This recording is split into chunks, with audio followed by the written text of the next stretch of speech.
Okay, I believe we are live from New York. It's a celebrity chess event. I am here at the Players Tribune, the office of the Players Tribune in New York, downtown. And I am broadcasting to you live from a bit of a fishbowl, a pretty awesome little broadcast studio with some glass windows and doors, because right behind me is a number of celebrity chess athletes and grandmasters who are playing in a team event for charity, and that's what this is here. Not something that we normally see every day on Chess.com TV or on Twitch TV/chess. So if you're tuning in and wondering what this is all about, it's a little different and going to be pretty exciting. So this is going to be a long day. The event that we are holding here, as I switch over to a view that will let you see exactly what is going on in the other room. We have a number of athletes, some active, many retired professionals, including Super Bowl winners and Pro Bowlers and NBA All-Stars and all kinds of stuff, playing in the left row there. On the right side, you see a number of possibly recognizable faces. If you are a big chess fan, you see Grandmaster Robert Hess looking over to see how John Urschel is doing right now. Right directly in front of us here, we have Grandmaster John Fedorowicz playing against Anatoly Bykhovsky. The far table there, we have Grandmaster Marc Arnold playing against Pascal Charbonneau, Grandmaster Pascal Charbonneau. And this is the studio floor, the studio building at the Players Tribune here in New York. And this is an event that was brought together by Chess.com and the Players Tribune as basically a fun way to help one, give back, and all the proceeds are going to charity. The winning team today is going to donate $5,000 to the charity of their choice. And on that note, let's meet the teams. One of the teams you will know pretty well, so we're going to start right there with John Urschel, Baltimore Ravens star. He's also a bit of a star on Chess TV himself. Everybody knows him as he's joined my shows, Amateur Hour, and some other shows. He's a PhD student, a PhD in the making, currently attending MIT to get his PhD in mathematics. So he's kind of a smart guy. Let's just say he's a pretty smart guy, even though that picture, I got to give John some grief about that. Looks like he just got out of a street fight. Grandmaster Robert Hess, as many of you know, has been my partner in crime for some of the biggest chess events we've ever had in the chess world. If you're talking Nakamura Carlsen last year, but also on Chess TV in general. One of the other teams that we have here is Jay Williams, Duke point guard star. Many people know him, I think, for his days at Duke as much as anything else. Obviously also made the NBA and a retired NBA player. He's an ambassador for the Players Tribune. He works for the Players Tribune. He was live last night on ESPN at the NBA draft. So Jay is really building a career for himself as a broadcaster, and he is paired with Grandmaster Marc Arnold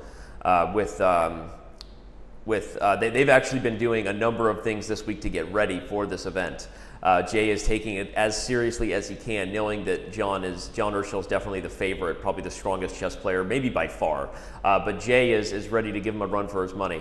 Right after that, we have Bart, retired NFL player. He was a 3-time Super Bowl champion, so kind of a big deal. He played pretty well in the NFL. It was on some pretty good teams. He is paired up with Grandmaster Mackenzie Molner, also known pretty well to the Chess.com community for some of his video lectures. If you haven't checked them out, just go to Chess.com's video library and check out some of Mac's work. But also, he played for the Montclair Sopranos last year, who did pretty well in the Pro Chess League and made it pretty far. The next team we have is NBA All-Star Larry Johnson. He's a retired NBA, but he was I believe, a 3-time NBA All-Star. He's paired with Grandmaster John Fedorowicz. And they are having fun. Also spent a lot of time prepping this morning before the broadcast came live. So John gave him as many tips as he could to Mr. Larry Johnson. Then we have not the best picture of Grandmaster Anatoly Bykhovsky, but he's paired off with a retired MLS player, Keel. So that's a fun pairing to see. I think Keel takes the hair award, possibly, of all the athletes today. That looks like he just got it permed. Just kidding, Steven. There you go. And then we have Christian Fuchs paired off with Grandmaster Pascal Charbonneau, perhaps the most professional-looking Grandmaster in his picture. Pascal, pretty sure he works in finance here in New York for a hedge fund, and so that's probably a work photo. Also, ironically, a work photo for Christian Fuchs, but of course a different job there. Looks like he just came off the soccer field. So pretty fun stuff. This is the first event of its kind, the first time we've ever done something like this at Chess.com to work with an organization like the Players Tribune. They do a ton of stuff. Their brand, if you don't know what the Players Tribune is, check out their site. It's a brand that is really all about giving the players a voice. I'm pretty sure Kobe Bryant, right there behind me, announced his retirement on the Players Tribune, and some other big letters have been published there. And their whole angle is a media outlet that really lets the players speak for themselves. So we're going to have a view that also allows me to do some chess commentary and do some analysis. Of course, the main reason why you guys subscribe to the Twitch chess channel is to learn about chess, not just to see celebrities play chess, just kind of cool when it happens. But we are going to be going over their games. And one of the games we're going to go over here in the first round is the game going on right in front of us in the left corner, and that is Stephen Keel playing against Larry Johnson. You can see Stephen is facing us, and he's about to make a move. But I think the players are actually entered wrong in this information. I will relay that to my team. So Stephen Keel is actually black, and we can see that physically in front of us as he just moved the c-pawn. So Larry Johnson is actually white, and it looks like Larry is doing pretty well. If we highlight the board here, if I don't know any better, it looks to me like he's got a potential discovered attack and possibly could move this knight to a square like f5, which would put a double attack with the queen and knight lining up there for mate. So we'll see how Larry does. If this is a sign of things to come, perhaps he's a bit of a ringer or an underrated player as one of the better athletes here, because it looks like he's putting the hurt on Stephen right now. Up a couple of minor pieces, and with the last move he played, queen to g4, tells me he has some pretty nasty intentions over here, and wouldn't play that move unless he knew what he was doing there. So again, just want to remind everybody, there are a number of people just tuning in, exactly what this is. This is the first ever Pro-Am, I think the first ever chess Pro-Am of its kind, certainly an online chess Pro-Am.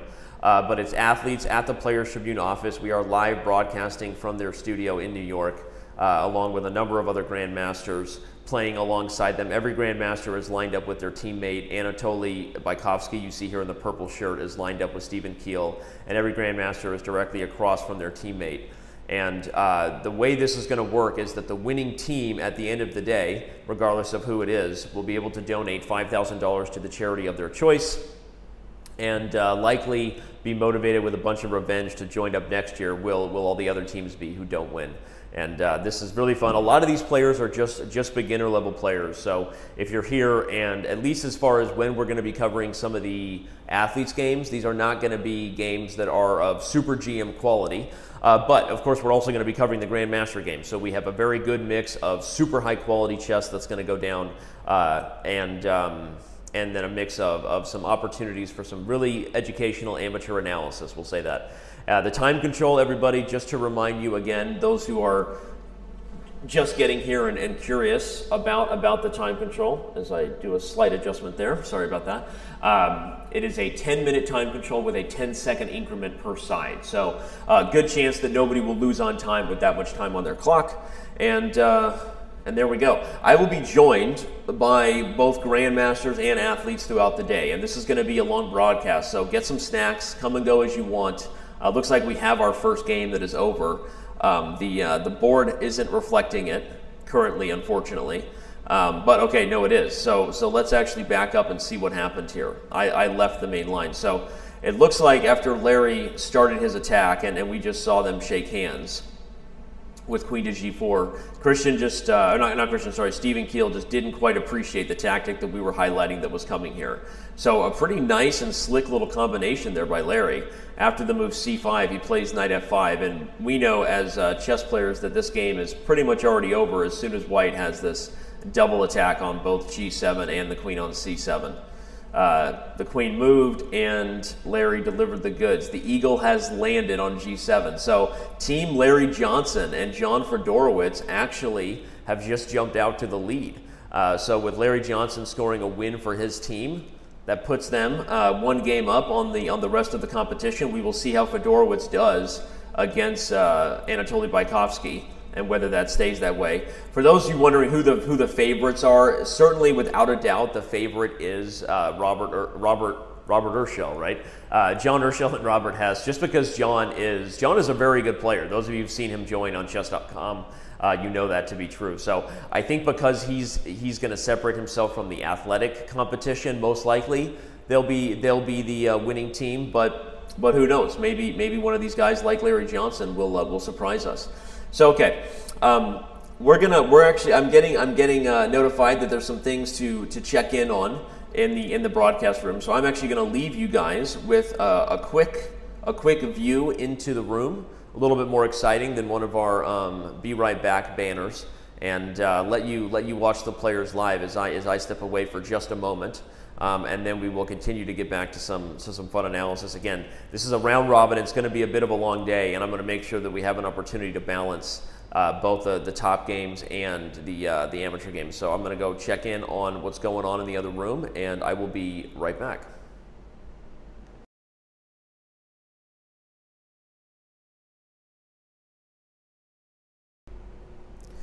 And it's good timing to rejoin with the young man here who's watching the game between Anatoly Bykhovsky and John Fedorowicz closely, because that is the next game that we are going to talk about with Larry Johnson, who is John Fedorowicz's teammate, really having taken care of business here against Stephen Keel.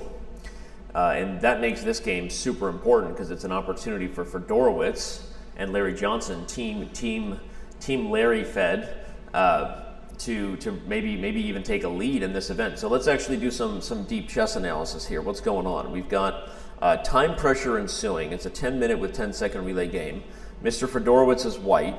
He has the bishop pair, and it would seem to have an advantage with this passed c-pawn here, but black's knight is well placed. And he's trying to undermine the d-pawn. This last move, b5 by Anatoly, is a good one because if he gets rid of this, then the d-pawn is also going to be weak. So let's go back to the current position and see what happened. Fed wasn't interested in playing the position with the knight there, so he captures, but rather than take a second pass pawn, which probably wouldn't be that valuable to him, especially with this king just coming up, instead he plays the move king to g2. And his idea is that this pawn is not going to be that important. What is going to be important is if he can possibly create some counterplay over here, an opportunity there. Likely, the more we look at this, the more we think that this game is probably going to head to a draw. So after the move, king up, the bishop is retreating. So interesting to see both of these passed pawns, right, for white, even though those are two connected passed pawns, normally the kind of thing that would be a decisive advantage. It's not when you have opposite bishop ending, right? The bishop is holding all the color squares that it needs to make white's winning plan very difficult. So they're playing fast, so I'm going to stay here on the current position. And if I had to guess, I think we're getting closer and closer to a draw. No real opportunity for either side to probably make their way in, right? No real opportunity for white to come in this way without this e-pawn becoming an issue. And no real opportunity for black to get too aggressive. Obviously, this bishop is stuck right where it is, so to speak, at least on that diagonal. So unless there's some sort of plan that I'm missing, but with the players above us, as you can see them, they're right there. That's John Fedorowicz playing against Anatoly Bykhovsky live in the Players Tribune studio, just backwards of me, just across the hall. So if you see some of the athletes or some of the people leaving the room there and walking behind me, that's why, because we are in a broadcast room that is located directly across from them. So I think that there seems like a good chance this game will end up in a draw with some repetition. We just saw John Urschel, big guy, NFL player, hard to miss, walk back into the players room behind me. We saw me take a drink of some Pellegrino. I don't know. Why do people drink seltzer water? Is it because they gave up their addiction to soda and they want anything to get that carbonated feeling? Possibly. Who knows? So, if you're just joining us, thank you for being here. I will remind you of what the event is throughout the day. This is going to be a fun day, a very long day, with professional athletes pairing up with grandmasters in a team event for charity, with the winning team donating $5,000 to their charity. The co-sponsor, co-organizer with Chess.com in this event is the Players Tribune, and that is where we are in New York broadcasting live. So Did they agree to a draw finally? No. Instead, they're just playing quickly with Fed sacrificing the H pawn to get rid of the F pawn, and that's interesting. So this E pawn is still not going to go anywhere, right? It's not going to get anywhere with both the bishop and the king near. But the question is there a way to make black so stuck to the F pawn where this king might have a chance to make some sort of maneuver all the way around the board where it could actually help his own pawns win? I'm still going to say the answer is probably no, and that most likely this game is still headed toward a draw because I don't see a winning plan yet. One of the issues to note is that when you have a bishop on a diagonal where it is both trying to guard the advancing of an enemy pawn and potentially trying to protect your own pawn on a square like this, if it's not the same diagonal, meaning ideally for white, black's pawn would not be on e3, it would be on c3. From there, the bishop could actually protect the pawn from advancing and protect his own pawn without ever being decoyed away. This would provide true freedom. That's true freedom for this king to get as aggressive as possible. I'm not even saying white's winning there, but just from an educational standpoint for us to take some takeaways here. One thing to think about as you evaluate obstacle bishop endings is if there is an ability for your bishop to both protect potential threats and to guard your assets, that's a huge advantage for your king because it allows him to, again, as I said, be a little more aggressive in his roaming ability. So let's go back to the live position and see if Fed is figuring out some way to make that happen. So he's bringing this bishop over here to h5. I'm guessing with an attempt that, you know, as long as this bishop stays guarding this square, maybe the bishop can still do some weird things to kind of make black's life difficult. But still, because you see this bishop here guarding everything, it's still difficult to come up with any sort of concrete plan for Fed. Bykhovsky moved quickly back to bishop a5, and maybe one of the goals is just to remind black that, wait, was that pawn just hanging? Why didn't he just take that pawn? Almost seems like it was an inaccurate move that was relayed, because that e-pawn was hanging, and it seems unlikely that that would actually be the case. But no, he did manage to win that pawn, and so that could be a game changer. Why was Bykhovsky forced to give up that pawn? Perhaps this situation here with the bishop on b6 was more of a zugzwang than I realized, because he didn't want to back up his king. That's interesting. I didn't notice that. Black didn't want to back up the king because then white's king would immediately infiltrate. But he couldn't keep the bishop on this diagonal to guard the pawn and prevent this pawn from advancing.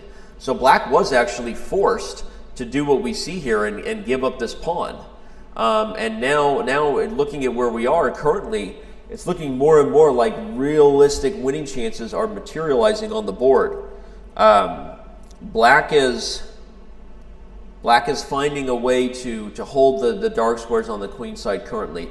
Just an FYI, because this event came together with the support of a number of people here at Chess.com and some of the people at Players Tribune, we are manually relaying the game. So in this room, what you don't see on camera above me is a number of Chess.com employees and volunteers that we really appreciate that are here to.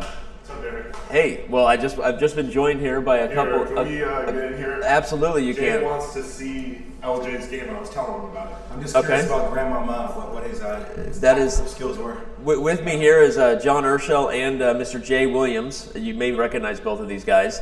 We're actually taking a look at the game. Right above me is these two guys. All right, I'm getting there. We're looking at this game here between Fedorowicz and Bykhovsky. So. Okay. Fedorowicz is actually showing that he might have winning chances with this king, likely going to march its way all the way over to a6, and if it gets to b7, it's going to help this pawn advance up, and probably white is winning. I've been predicting this game is going to be a draw, but Fedorowicz is proving me wrong. What do you think? No, it looks winning. Making the bishop on e6 plus the pawn on f4 provides a nice blockade, keeping the black king out. Yep. Yeah. And I don't see any counterplay for black other than to just wait. Yeah, I don't know where the solution is. How'd you do in your game, Jay? Good. Yeah, it was a positional type of game. Yeah. Yeah. You were to get an outside passer, rook behind the pawn, kept pushing, forced the rook to become passive, sack the exchange. He talks like a grandmaster, doesn't he? I don't like it already. I know. He's but what about you, Jay? I was just talking about your team and your teammate Marc Arnold. I don't know how Marc did, but how did you do in your game? I won. I got lucky. Okay. I was telling him that I had more of an aggressive approach. Okay. Since the player I was playing against was somewhat of a novice. Right. He only plays against his 9-year-old son. Right. There you go. Got to take advantage of that situation. Not very tactical. Well, we actually don't have your game up right now to look at, but That's we. good. But That's it, good. it's okay. I don't want Scott to report on my game. But he wants to see LJ's game. Okay, no, yeah. So that has been. I mean, I don't want to over talk Larry if it's I don't want, but I want to say that so far this is the game of the tournament. Really? So okay. let me take you through it. So Larry first he shows us that he's prepared because this is a legit opening, and the Larry is white actually, so ignore that. Larry is white, but here, let's slow the moves down. yeah, let's go a little slower. So first of all, Larry is developing like a pro, and then he opens the center with d4, so he's creating more aggressive opportunities. And as soon as Black makes a couple threatening moves here, but as soon as Steven runs out of threats, the attack from here on out is pretty much it's lethal. So he plays knight f5, and immediately after winning the bishop on d6. He's going to bring more pieces into the game. A couple trades happen here, but here, watch this. So this was a sign that I was like, okay, so Larry's a bit of a baller here because he knew what he was doing, plays bishop f4, and after bringing the queen out, he does a double attack with knight f5, which immediately threatens mate on g7 and the queen on c7, which Steven didn't even see, and then he just mated him. Oh. So it was rough, actually. No, this was legit. No, Larry was. Larry's bringing the pain. And he was the first to finish, so he set the pace for everybody else here. So, and by the way, his teammate is Fedorowicz, right? So if Fed wins, which looks like we have just had a finish. I was the first to finish. Oh, you were? I will say. Oh, I didn't see that. Okay, it was just for clarification purposes. No, that's good. Okay. But look, Fedorowicz just won. Bykhovsky resigns here. Oh, wow. So that means team. So we have 3 teams that are 3-0. That's right. 2-0. Larry Johnson and John Fedorowicz. We have Robert Urschel. I'm just going to call you guys. John Urschel and Robert Hess, and then of course we have Marc Arnold. So we have 3 teams to beat apparently, and you guys are on 2 of them. There we go. Okay. So things are moving in the right direction. Game on. Thanks for being here. I hope we'll see you guys soon throughout the day. Cool. I mean, so is this the winner's circle? This is the winner's circle right here. This is where you join after you win. This is like the press conference after you win a game, and then there's a different press conference room for after you lose a game. You will be seeing me throw stuff if I lose. All right, well that's that's how it should be, right? Thank you, Jay. Thank you, John. All right, so there you go. We were just joined by 2 of our celebrity athletes in the event. Jay Williams is obviously he knows how to present himself on camera and do commentary because that's what he does professionally for ESPN and the Players Tribune. But he's also a trash talker. You saw him talking a little bit of smack there with John. So who knows what's going to happen. I think the next round is going to be set to start here momentarily. I'm actually going to head in and kick it off because I don't want these guys wasting too much time. So again, if you're just joining us, thank you for being here. This is exactly what you think it is. Those are athletes. They are playing chess here, and they're doing this event for charity. A ton of fun. I'm going to walk in the room, so you're going to see me take a quick break here and get the next game started. You might see me pop up on camera, and round 2 is about to begin with 3 teams that are currently undefeated. So here we go, and I will be back in just a moment.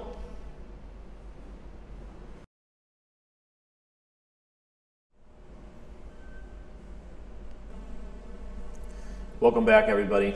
Round 2 has begun. I was just in the other room. You probably saw there. No, I am not a magician or a wizard, though I can apparate, actually. It's a skill I picked up, so eat your heart out, Harry Potter. But welcome back to the first ever Celebrity Pro-Am chess event brought to you by Chess.com and the Players Tribune. Round 2 has begun. And the game that we have on the board right here is the one you see in the upper left, which is probably a system we'll stick with. We have Grandmaster Mackenzie Molner taking on Grandmaster Marc Arnold, and it looks like they're having a little bit of a good time, talking a little bit of smack maybe. Likely we will be joined by one of those 2 after this game is over, and let's actually take a look at what's happening on the board.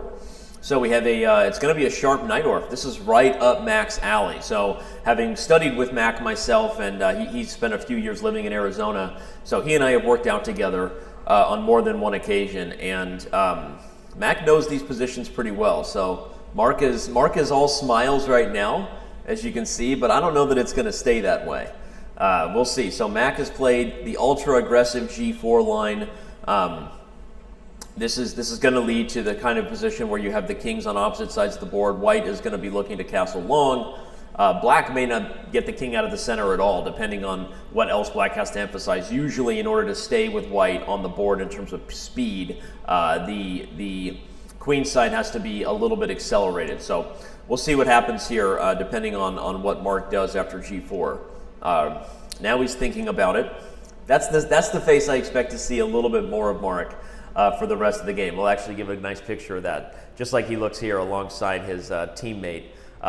Slightly better photo ops, it looks like the athletes have than some of the grandmasters. So, you know, that's not a surprise, given that they probably have a little more time to think about their headshots. But this is going to be interesting. Jay Williams and Marc are both in the lead. They both won their game. So Jay, directly across from Marc, is taking on Bart Oates, 3-time Super Bowl champion. Jay is Black. But he did win his first game pretty convincingly. So if I had to pick a favorite on that table, I would expect that Jay Williams is probably the better player than Mr. Oates, but we'll see. The only thing we know so far is that Larry Johnson, NBA All-Star, is a player, because if you're just joining us, he won his first game in fine fashion that ended with a sexy-looking checkmate that you see right there. So let's stay on some high-quality chess and actually try to learn something from this game. Should be pretty fun.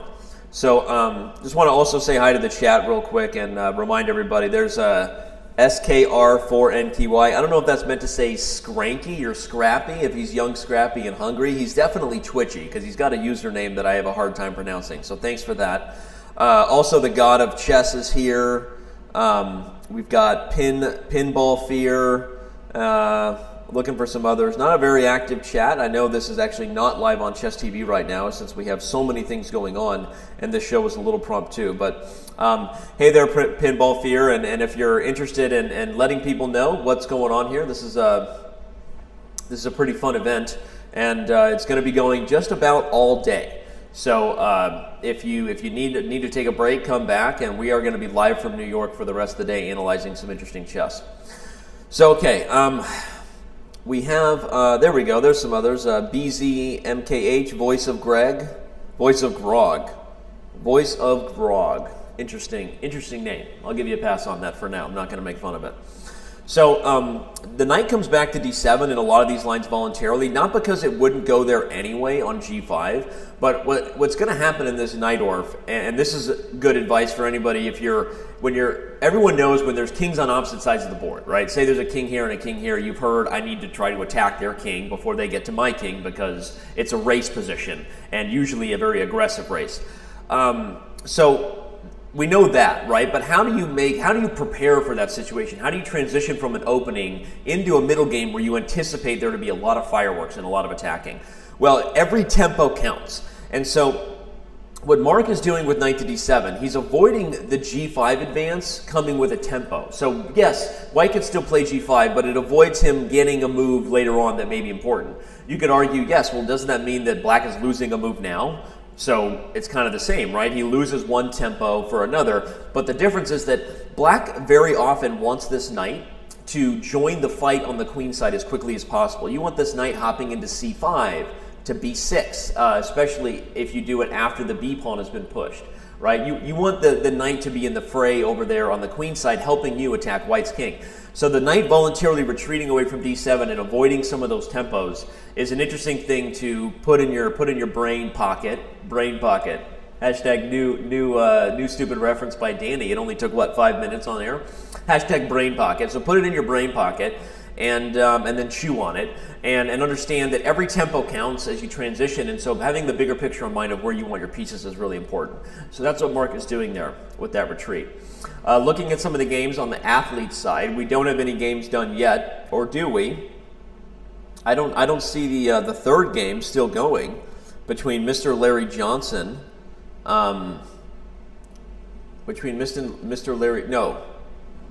we have John Urschel taking on Stephen Keel, and on the far board we did have Larry Johnson taking on Christian Fuchs, but I actually don't see them playing anymore. So that could be a very, very quick win.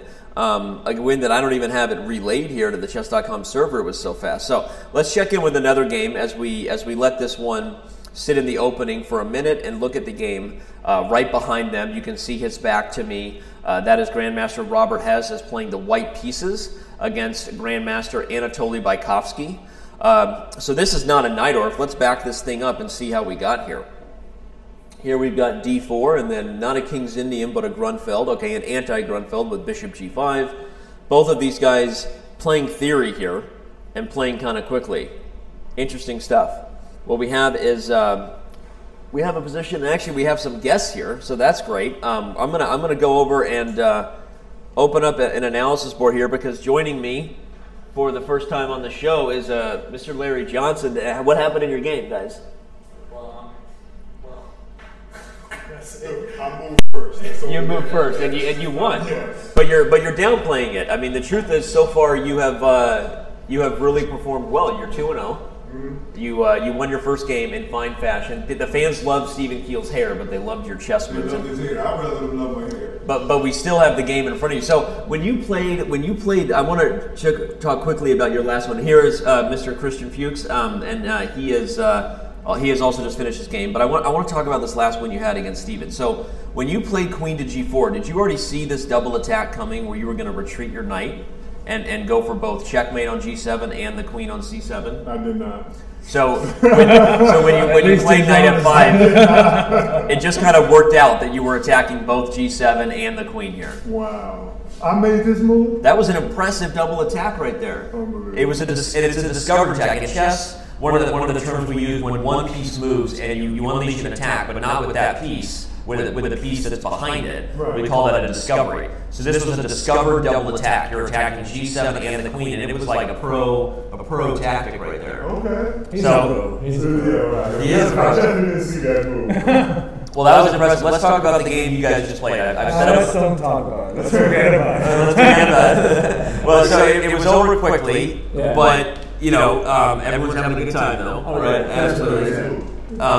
Don't worry, I'm good standing. Yeah, we're in a little bit of a tight space here. So the game I've been talking about actually with the fans is the one going on right in the corner there between Marc and Mac. They're preparing for a really, really dangerous game, which should be fun for the fans, because whenever you get a whole bunch of pawns that are pushed early, oops, back that up.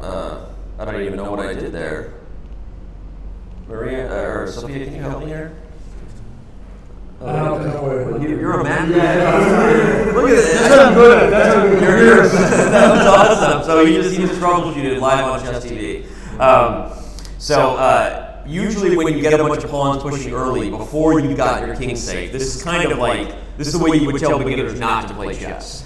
Neglecting your king, leaving the king in the middle of the board is where most of the action is going to happen. So when you're pushing a bunch of pawns before you got your king safe, bad things could happen. But what White is doing is saying that they're going to try to go checkmate Black's king before you can get to White's king. And that's why they're both actually pretty engaged in thought right now, because this is already a very critical moment where White is deciding, am I going to start making moves like f5 and try to start opening up the position to go get Black's king, or do I need to put the foot on the brakes a little bit and get the king safe? I'll come down to you guys again. So when you guys, let's do some analysis here. Maybe it'll help you guys with some tips. So when you see a position like this, what do you see? Any questions or? Full attack. It's just full attack. That's what I can tell you. Yeah. No, when you said you push these pawns and you don't have the king protected, right? That's kind of confusing to me, because the king looked protected to me.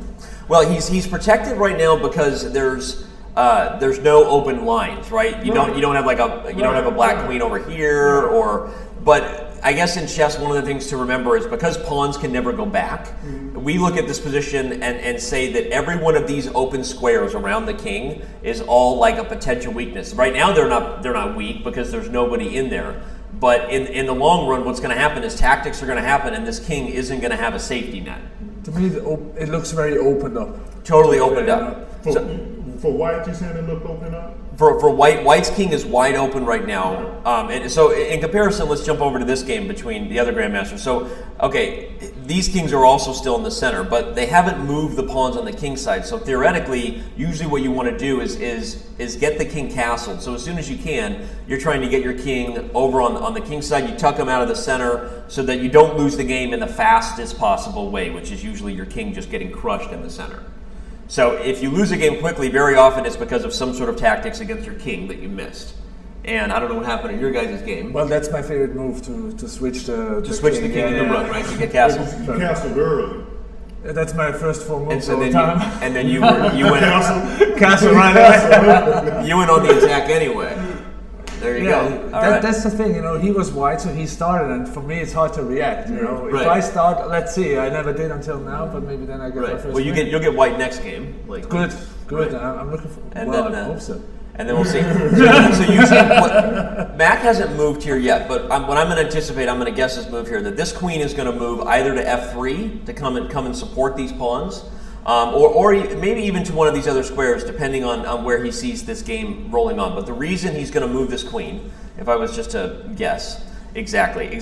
So now his next move, almost no matter what black does, is going to be a castle's long. He's going to get the king out of this dangerous area, so that, for 2 reasons, right? One, so it doesn't backfire, so his king doesn't, and so he can be that much more aggressive. And whether it's going to be pushing the e pawn, pushing the f pawn, he's going to be doing things to try to pry open avenues to the black king as quickly as possible. But this is going to be a race, but we call this, whenever you have a position where you have one king on one side of the board and another king on another in chess, we call it a race position, because usually it's both sides just throwing the kitchen sink at the other one, and whoever gets there first. Okay. So black is not going to sit tight, right? I mean, after white moves, black is going to start playing moves like b5. So if we just analyze, we just start to see that you're going to start getting moves like this, and both sides are going to be opening up, right? And here comes black, where his queen and knight are possibly attacking black's king. So this is going to be a fun one to watch. There's going to be some fireworks, and one of these guys is going to attack more accurately. But if I had to, now that I've been here for a few minutes and Max still hasn't moved, that makes me a little nervous for him, because in a fast time control, especially with players like this, there's a very good chance that could be the telling factor toward the end. So Max still hadn't moved when we had this set up like this. Yep, he's still thinking. Like before, yeah. Yep.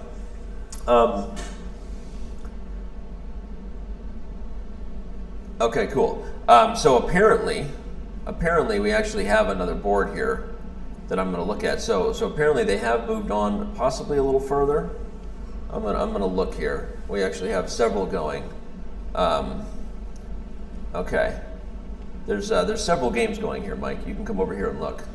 Yeah, we had a computer crash, so okay. we need to restart that game. Okay. So currently, right now, the game I'm looking at, this was the position, but they probably, okay, so they have moved, and now go to this one right here.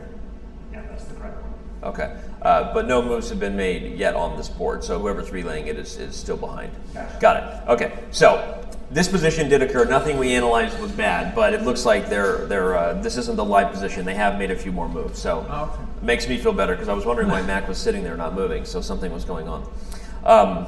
But okay, so we don't want to talk about your guys' game. Any questions?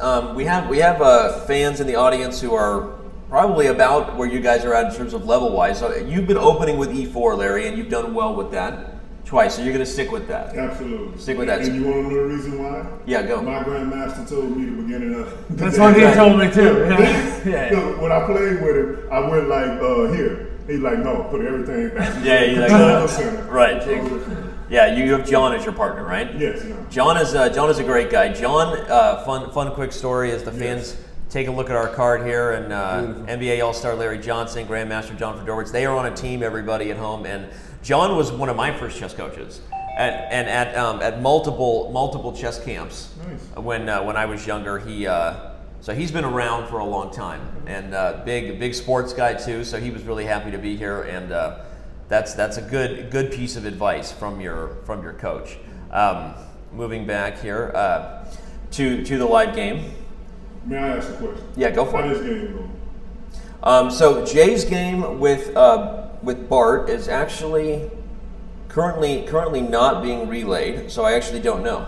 I don't know. The main ones that we were intending to focus on this round were the I think that's a pretty nice game to watch, you know, from a non-master.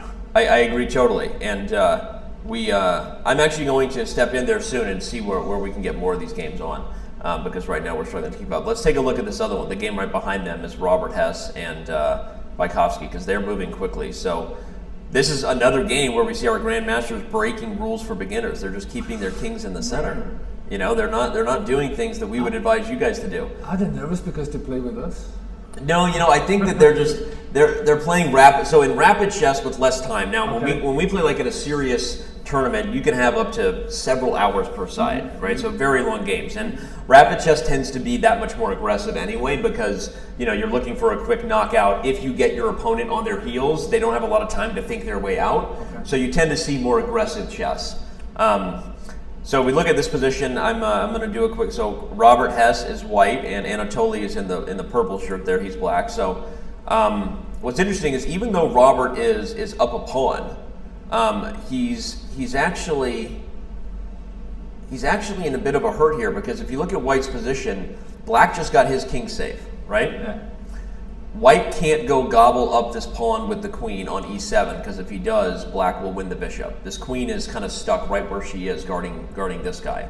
Which means, so the queen is kind of stuck, the bishop is kind of stuck, and it's hard to develop this bishop without this Black queen coming in here and taking on g2. So this is a funny position where if we do a material count, we see Black only has 6 pawns, right? 1, 2, 3, 4, 5, 6, and White still has 7. So, you know, if we do a full count of the pawns, White has 7. So White is up material, but from other factors of the position standpoint, I really kind of like Black. I see Robert's king being kind of stuck here, and if you give Bykhovsky another move, I'm going to anticipate that what he wants to do is actually shove this pawn open, because we've been talking so much about getting our kings out of the center. For advice for you guys, how do you quickly take advantage of a king in the center? Right? We want to open up the position as soon as possible. So as soon as you have chances to make more diagonals, more open files for your rooks, you want to just create all the ways that the heavy pieces, these pieces that move from one side of the board to the other, can infiltrate as quickly as possible. So as soon as Black starts opening the center here, now Robert is thinking, and I know this one actually is live, I think that Robert might get in a little bit of trouble here. Do you want to test them? Yep. So he's got 20 minutes on the white side. Okay, interesting. Well, I know that he tried to invite me. I saw it may not be that board. Perhaps it's a whole nother one. There seem to be multiple of those versions. So I'm going to come in there, but perhaps no. I've already got that one open. Okay. So one thing to consider is maybe we can get more relayers going, because a lot of the fans want to see what's going on here with Jay and Bart. So I'll come in there soon. Okay. So let's see. So Robert played this move h4, and he's trying to open up his king. But I still like Black, because in this position, I don't see a good next move for White. I don't see a way to develop this bishop without this queen bringing the hurt on g2. And if he can't get the bishop out, then he's kind of playing down a piece, because in any moment here, Black is going to do what we've been talking about. He's going to strike open the center. So Robert has his work cut out for him this game, okay, he did it. In the last couple seconds, I moved away, but he actually moved bishop e2 and sacrificed this pawn, which means in our current position, just go to the end, in our current position, Bykhovsky has won his pawn back, and White's king is in the center. So this will be a fun one. Christian, any questions? When you guys look at this, any other questions come up? Any thoughts? It's kind of fun to... A lot of thoughts, a lot of question marks. But it's very interesting. It's very interesting to see how they see a couple of steps ahead of the game. You know? Right. For me, it's when I play, I just play whatever I see right now. I try to look forward and like 1, 2 steps ahead, but it's very tough. So I really believe this. I'm really impressed by how they play, how those when you see the grandmasters, how they think ahead of the game. It's amazing. Yeah. Well, it's one of the fun reasons why it's so great for kids to learn chess young, right? Because it becomes like a muscle you build over time. And as I've taught a lot of kids, I tell them that to not have the expectations that overnight, grandmasters, none of these guys are super geniuses. I mean, smart guys, but not anything that's unrealistic. It's a very specific skill, and it's like I always say, like in the world these days, so many things do the work for us, right? Our cell phones remember all the numbers. Like I used to remember so many numbers. Now the phone knows what they are, right? So we're not always pushing our brain to remember probably as much as it's capable of. And in chess, it's just a muscle. The more you actually push yourself to ask, okay, not just what I'm playing next, but I always say that the first step of critical thinking in chess to get to is to get out of thinking, reacting to what just happened, but thinking, if I go there, what's the next move? And you actually try to visualize it in your head so that you're already asking a question that could help you prevent a disaster before it happens, right? Oh, who won? Did Jay won? Looks like they just got done, and maybe they'll be coming in here. If Jay wins, I bet he comes in here because he came in last time talking some trash after he won. So it looks like we have an updated PGN for the Molner game. So I'm actually going to go ahead and paste that here so we can, since we were excited about that game, I'm gonna add the moves from that game here for us to see what happens. So the position we left off on after G4, knight to D7, we were talking about kind of the mess here. So Mac played G5, and here comes B5 and H4. So this was just an all-out pawn storm game. Bishop B7, H5, and this is both sides playing really recklessly. This is rapid chess at its best, right? He's striving to just renegade pawns here. He's just going to break open everything he can to get to the king.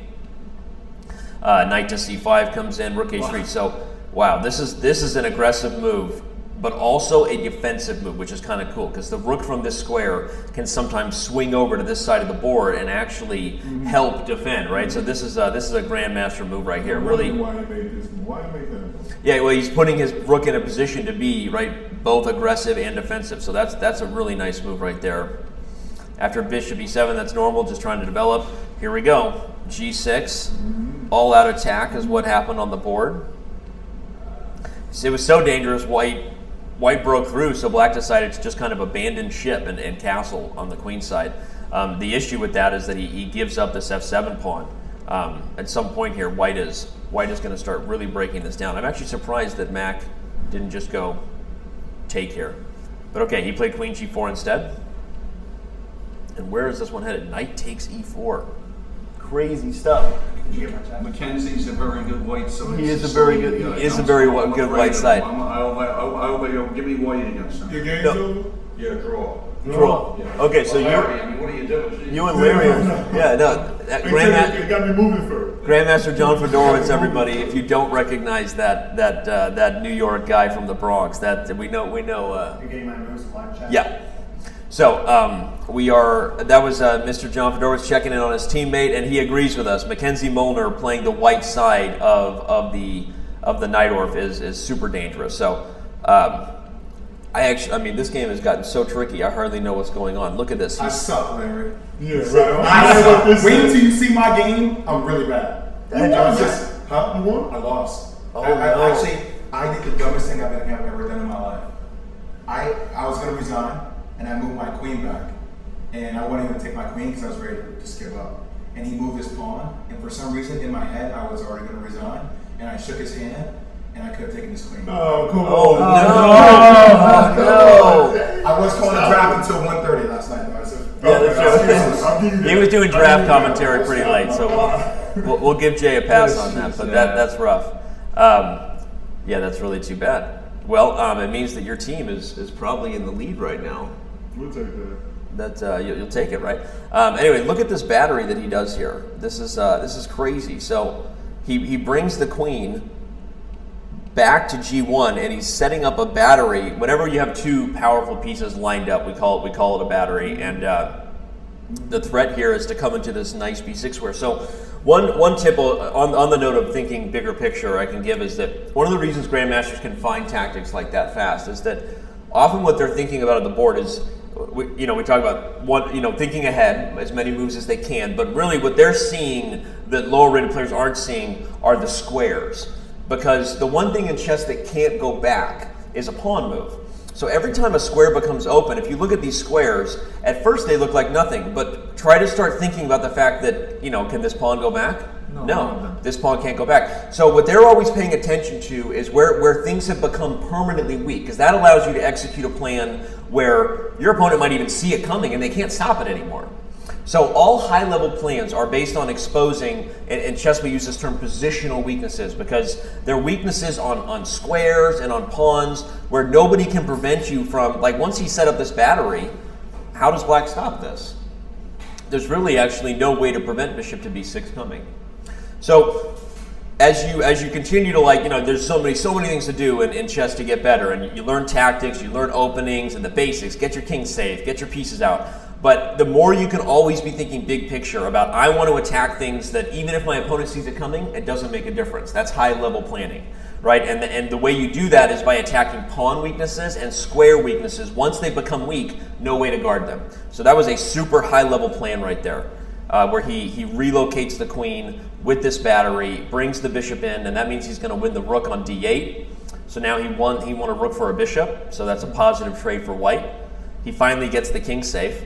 So I'm going to grab these moves here so I can see where the current game is, but it looks like Molner is on his way to winning this game. So interesting stuff there, right? Very interesting. How'd your game turn out? Good, not too bad. Won it? It was a good game though. What else? Come on, he set it up. He set it up. John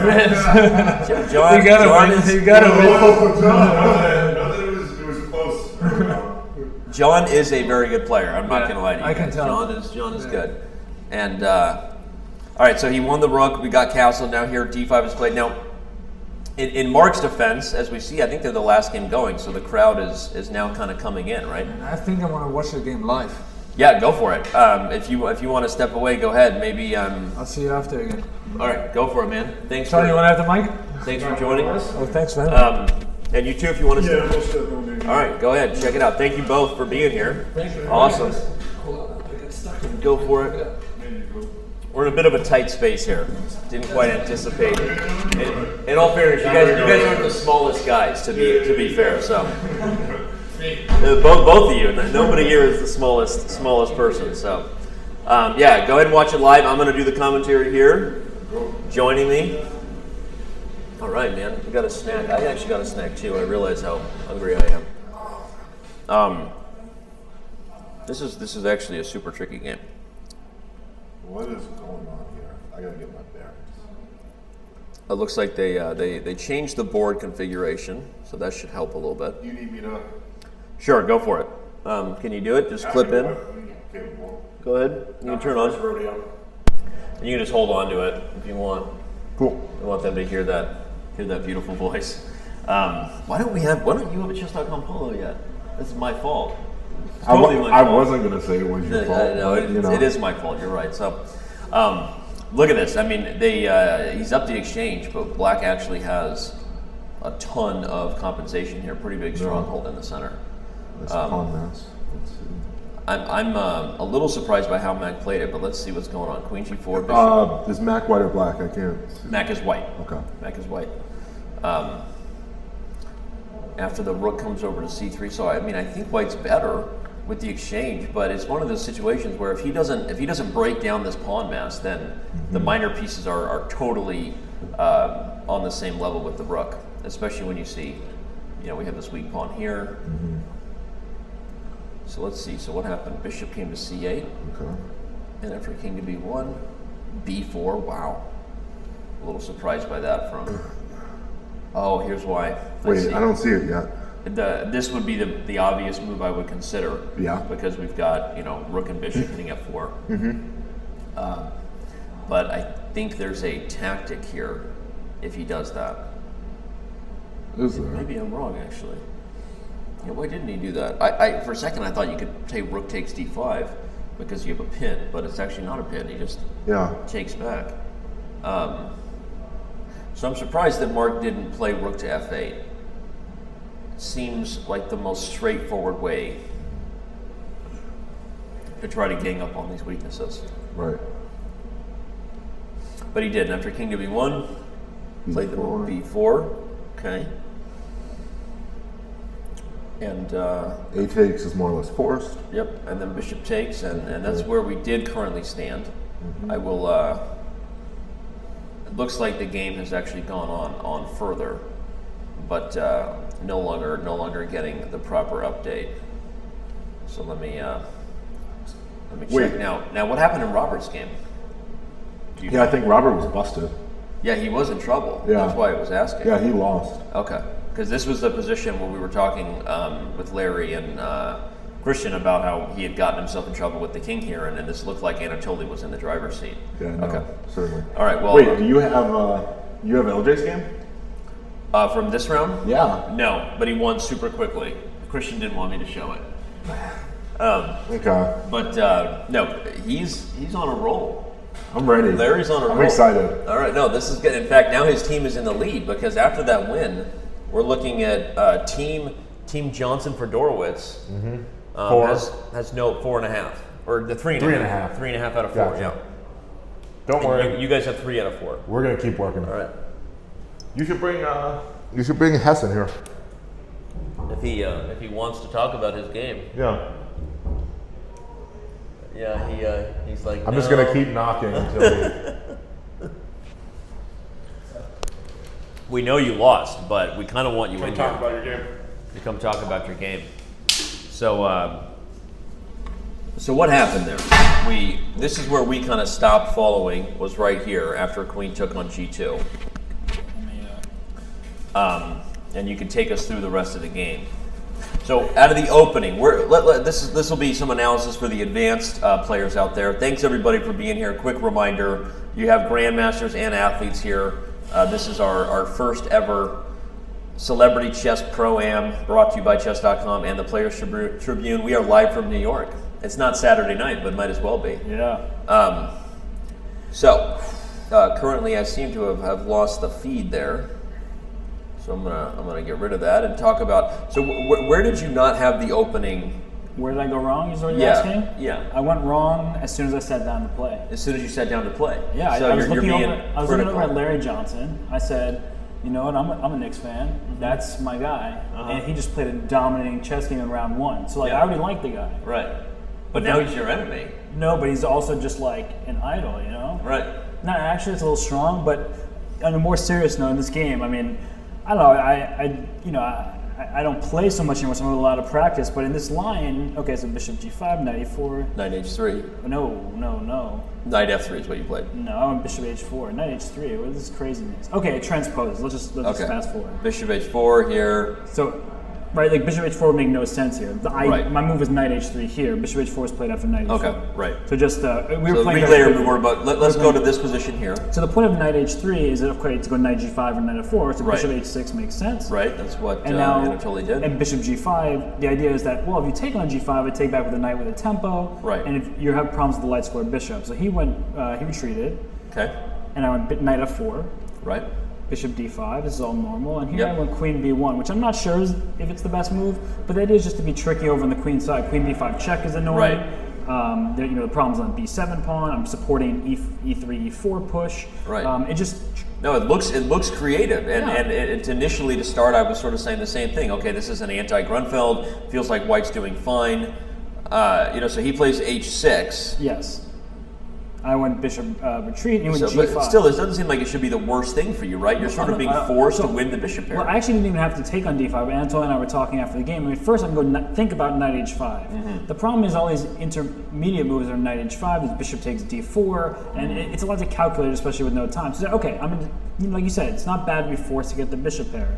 So Knight D5, Queen takes Bishop G3. I like my position. Yeah, I like White. And here after Knight D7 this is really where I lost the game. Is because after Queen B4, I didn't even think about B5.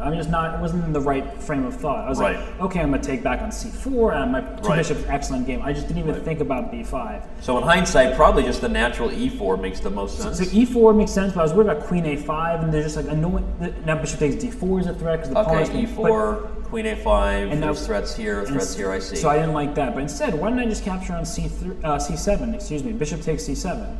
This is a very natural move. A pawn is a pawn, even in New York. The current exchange rate's the same. Exactly, and So- it was amazing to me, that I just didn't play this move. I had to play the next move, which was really silly. But if I just play Bishop C7, okay, it's complicated. I'm not saying White is winning or anything. Yep. But as you see in the game, if we just go back a couple moves, Yep. after I went Bishop C7, he has this really nice move. So B5, Bishop A5. A5, right. And so now if I go backwards, he's going B4, and he's Yep. just collapsing my center. Just to show everybody, yeah, I mean, Black is really running a And then train wreck E5 over is here, coming right? next, and I mean, the opening up this dark for bishop is just killer for me because my bishop is stuck on F1.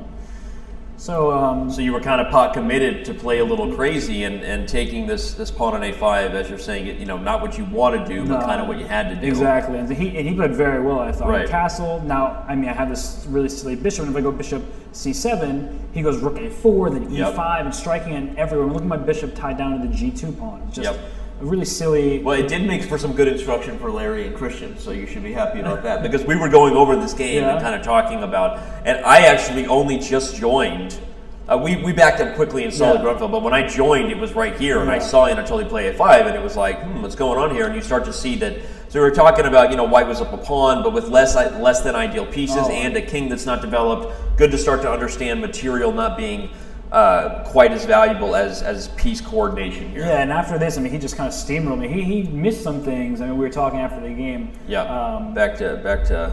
Yeah, I mean, here, okay, I kind of was getting desperate. I had no time, and I was just in a bad train of thought. And honestly, it's advice to all players is you can't beat yourself up for past mistakes. Right. And I would not be surprised if there actually is a way for White to hold to something deal with here. it. Go Bishop C7, Right. Queen back, and just Black will start an initiative, but just play. And but my mind was just in the gutter, and so after H4, all this stuff. I mean, if we just fast forward through the game, at Queen G2, I mean, I'm already committed to just kind of crushing myself. Knight F6. And yeah, that was a good move. All this stuff. No, he coordinated well. It's funny because here, so he went E6, and after Bishop C4, Bishop F8, he completely forgot I can go Bishop takes D5. Like I saw his face, he's like, "Whoa, did I just blunder the game away?" Right. But he was able to calm himself and realize, okay, like Bishop's still hanging on A5, and now after Rook B2, it's over. Queen F3 is coming with mate, and he after the game he laughed because he's like, okay, I haven't moved my king, I can castle queenside if I want. But then he's like, of course, Bishop A3 just ends the game on the spot. So yeah, it was an instructive game for sure. I think that would have been an interesting thing if White did this and then you played Bishop A3. Exactly. Yeah, and I'm just busted. So okay, but good lessons, right? And I think it's an important cycle. That's even for some of the more experienced players out there, right? I mean, you make mistakes, you don't beat yourself up, and try to reassess the position as fresh every time. Yeah, something I don't do well. So as I say it, you know that I'm an emotional. I'm like an emotional fire. I'm like a Katy Perry song. I'm like a firework. So baby, you're a firework. I am a firework. But honestly, it's very. I mean, we can speak as very veteran experienced players. It's very difficult once you just miss something. Yep. Just get yourself calm and be like, I didn't see that. Right. But my opponent's not perfect either. Right. They must be missing things as well. And I think for me, I just failed with that. And with the short time control, it's even harder. But you really have to. You see players like Karyakin, right? One of the best defenders in the world. Right. He gets a bad position. He misses something. He's just he zeroes in on the position. He becomes objective. Right. And if you're not being objective, you're not playing chess. So yeah, it was definitely a learning experience. And I mean, you honestly, I feel like you just made me a better person with that. I mean, spiritually, I feel like I can learn a few things. There's Mr. Mac Molner. Yeah. So speaking of I being think a good person, I think he just won his game, if I'm not mistaken. Yeah, I think he did. Against Marc. So I'm gonna get lunch. You know what? I'm gonna go get lunch too, which means everybody who's here is gonna sit tight for a quick break. As you see, players mingling. We're going with a slightly different setup. It looks like moving forward, which is okay. I'm gonna talk to the team and continue to make sure that everything is moving well. I thought Larry Johnson was going to give the GMs a simul here. Larry Johnson is out of control good right now. And not only that, but when I was doing this lesson, I'm telling you, he was listening and zoned in. So watch for, good. If not this year, I mean, obviously I think we know John is still the favorite, but next year. I don't know. Larry Johnson, don't count him out. All right, well. He's Mr. 4-point play. So. He is Mr. 4-point play. So, and he's huge, by the way. I mean. Like, I know we always know NBA players are huge, but then when he comes in, I'm like, And he's like lean huge. Yeah, he's like lean muscular. and big. Yeah. Well, thanks everybody for being here. Quick reminder again, this is a fun Pro-Am event that we are doing with celebrities, athletes, and grandmasters. Obviously, we thank Grandmaster Robert Hess and everybody else. Reminder, these are the teams: John Urschel and Robert Hess, Mr. J. Williams and Marc Arnold, Bart Oates, NFL Super Bowl champion with Mac Molner. It's a pretty tight race right now, but the two teams that have separated themselves, in addition to Robert and John, who's here with me, but is this one right here. Larry and John Fedorowicz really on a roll. Then we have Stephen Keel winning the Hare Award. Let's hope he doesn't do a perm to get that. And then we have Mr. Christian Fuchs and Pascal Charbonneau. So a lot of fun. Stick around. The winning team. I think they have the best, photo combination. Yeah, they look like brothers, right? If you told people like, hey, actually, fun fact, they're brothers, like everybody in the chat would just believe us, right? Yeah. This is live from New York, and a lot of people coming in and out, but we're going to set up for the next round. And thanks everybody for being here. Enjoy the sweet tunes of some of our Be Right Back music, and we're going to go have lunch. Games will be starting again, probably about 15 minutes. So go get some lunch yourself, get a snack, and then come back and watch the show.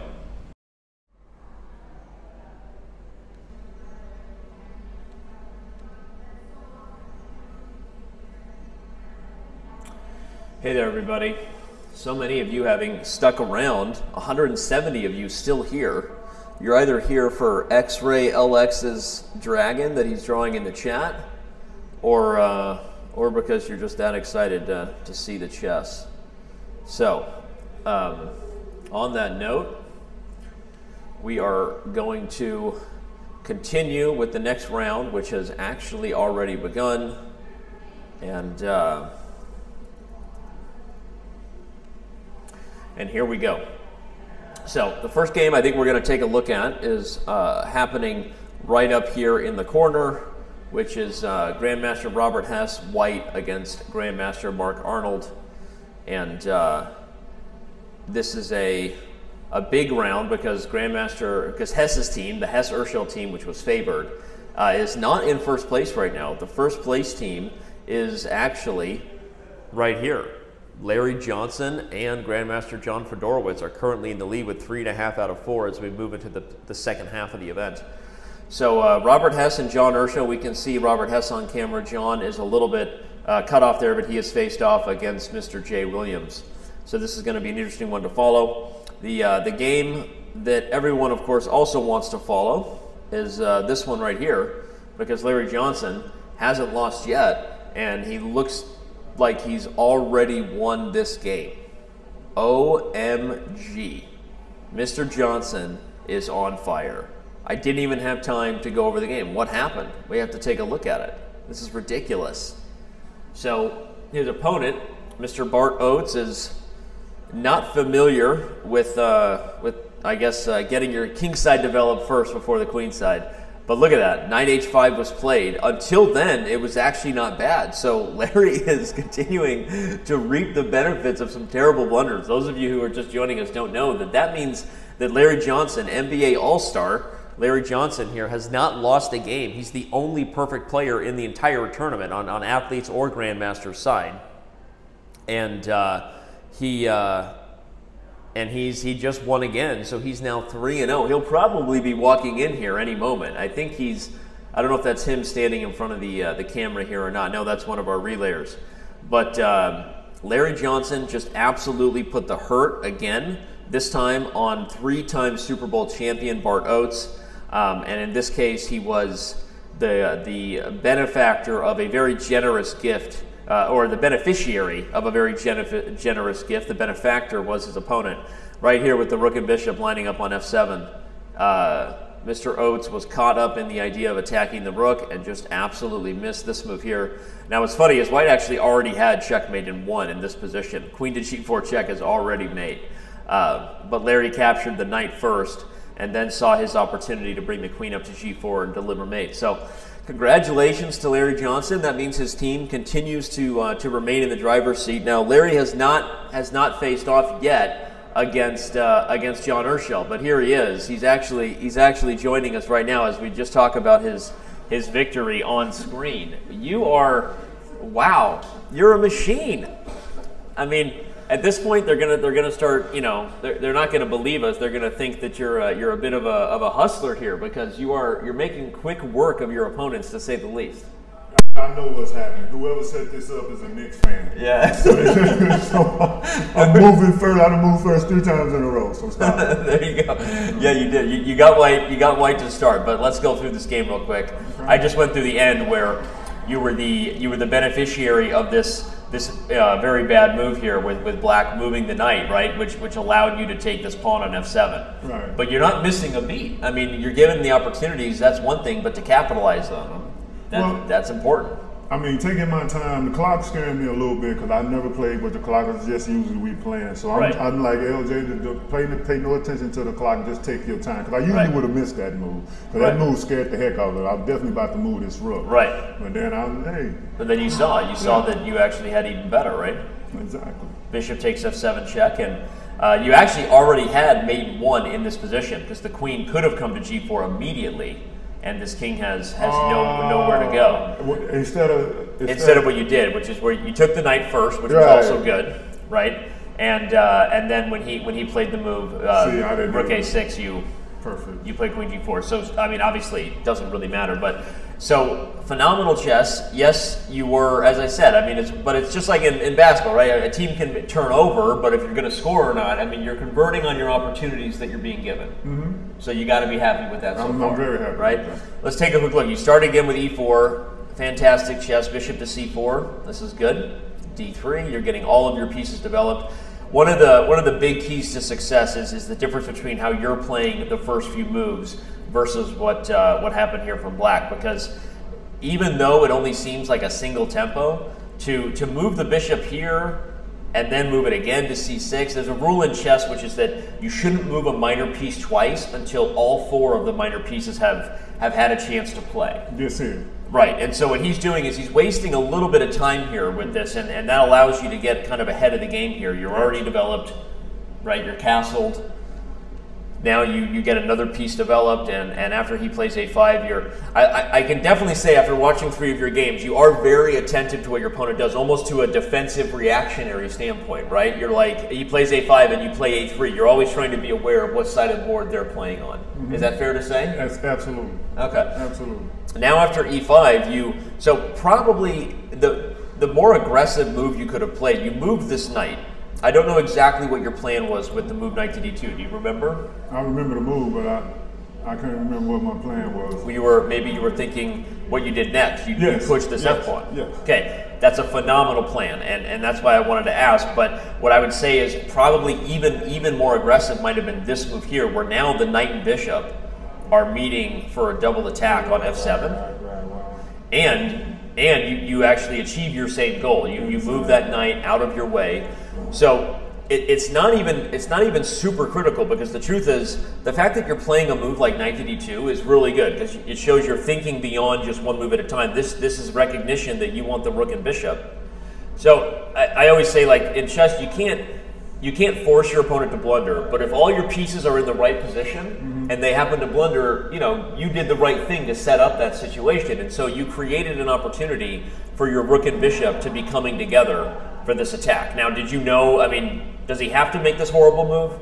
No, but you did a very good job of bringing all your pieces into the game, and we would say that these 2 pieces are actually already attacking this pawn together, even though they're not, because they're kind of ganging up there. So just honestly, this is phenomenal chess. I would love to have more feedback or criticism for you, but I don't. And honestly, probably the only move you could have played that was better is right here. Again, doing the same idea you had, but being even more aggressive, which would have been to bring this knight to g5. And that's a good tactic. That's more than just us talking about this game. That'll help you for future games, because always keep an eye out on the weakest pawn on the board. To start every chess game, the weakest square for both players is this pawn, because it's the only one that only has defense from the king. Every other pawn on the board has defense from at least a couple pieces. So if you're playing games and you have the opportunity to gang up on those squares that are only defended by the king, that's just always something to keep in mind. It's a good bigger picture plan, and again, this was a great example of that, where you eventually played f4. As we said, knight to g5 probably is a little better, just to bring that knight there. But what you did was really good. You cleared the f file, and you brought it home with checkmate. So this is about as This is about as good of a thing. Did you ever think that if you would come and do this, you'd be 3-0? Heck no. No, right? Heck no. Heck no. When I walked in, I don't know if I was the first athlete or whatever in there. You were one of them, yeah. I'm like, yo, what athlete's that? That dude, these grandmasters around here. I can't play with these. Right. You're like, I don't want to be out there. Nervous, man. But my 10 minutes with Johnny, right? Yeah. It really helped. Awesome. Well, Really Fedorowicz is, so you're giving credit to your teammate here just to show everybody. Absolutely. Again. And John is locked in an interesting game right now, and so we'll see if we can actually bring up his game and see if we can cheer on your teammate if we can find his game. Not sure if we can. We can see him playing on camera, still playing right there against with the green shirt. Everybody, if you're just joining the show and didn't know, that's Mr. Fedorowicz playing Mackenzie Molner. So. Looks like that's one of the only ones oh, there we go. We have it right here, and that's phenomenal. So now we can talk about your teammate's game. So let's see here. Let's root your teammate on, right? Mm-hmm. All right, so Fed, as the nickname in chess, people call him Fed. Okay. Just so John Fedorowicz is white, which has him again in the driver's seat. Now he has 2 rooks. For black only having 1 rook. So in chess we call that being up the exchange. So he's going to probably eliminate this knight, if I had to guess, with his bishop. Now black actually does have some compensation for it, because here black has a bishop for a rook, but obviously we see that black also has a couple of pawns that white doesn't have. So optically, visually, when you look at it, it almost looks like black has more pieces. But don't count out John, because what he has here is the 2 rooks, if they get going, if they can find a way to get coordinated, are usually 2 of the best duos you can have. If you get 2 rooks on the 7th rank, they line up well and attack the king.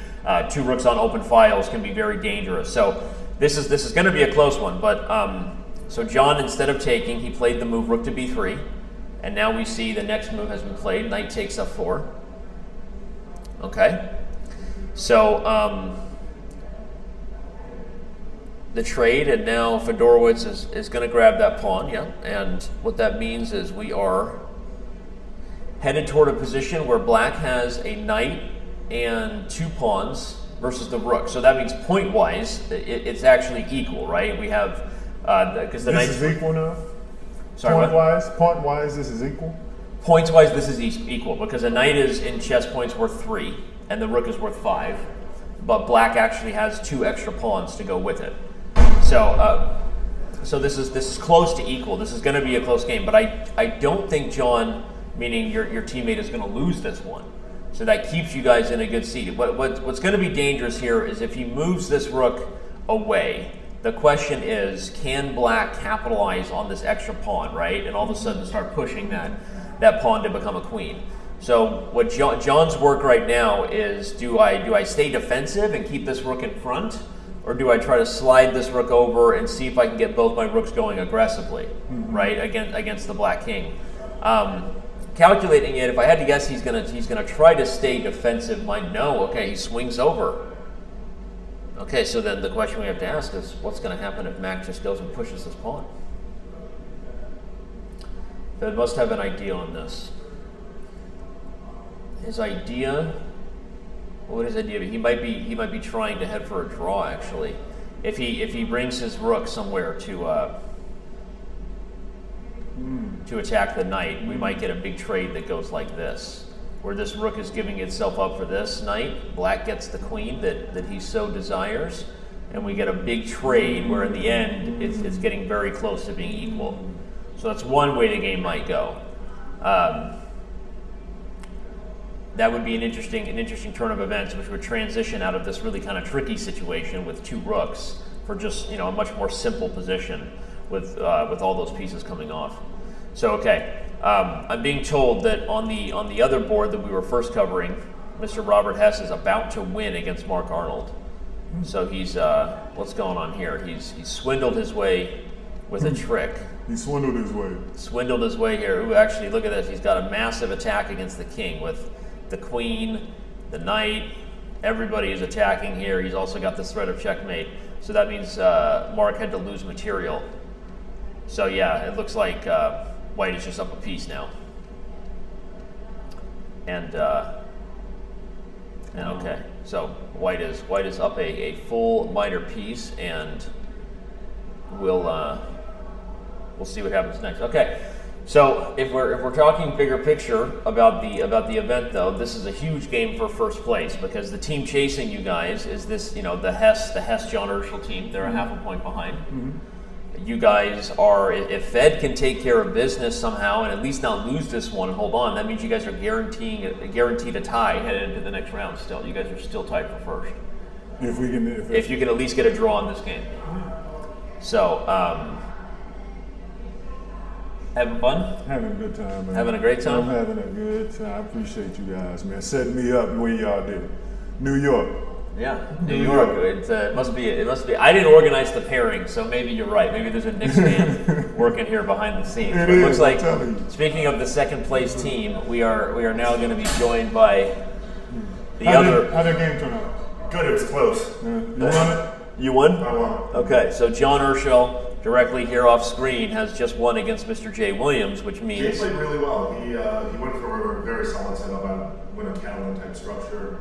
Did you get the PGF? I'm looking for that game next. I don't have it yet, so go ahead, keep talking about it. Yeah, it was a straightforward game. D4, E6, French invitation, C4. Go ahead, take us through it. Let's see if you how you remember. Well, come here. I'm gonna go back in here and show all my. We just went over his game. All right, Larry, thank you again. He's 3-0. Did you see how fast he won? This guy's like, this dude's a grandmaster in the making. I know. Right?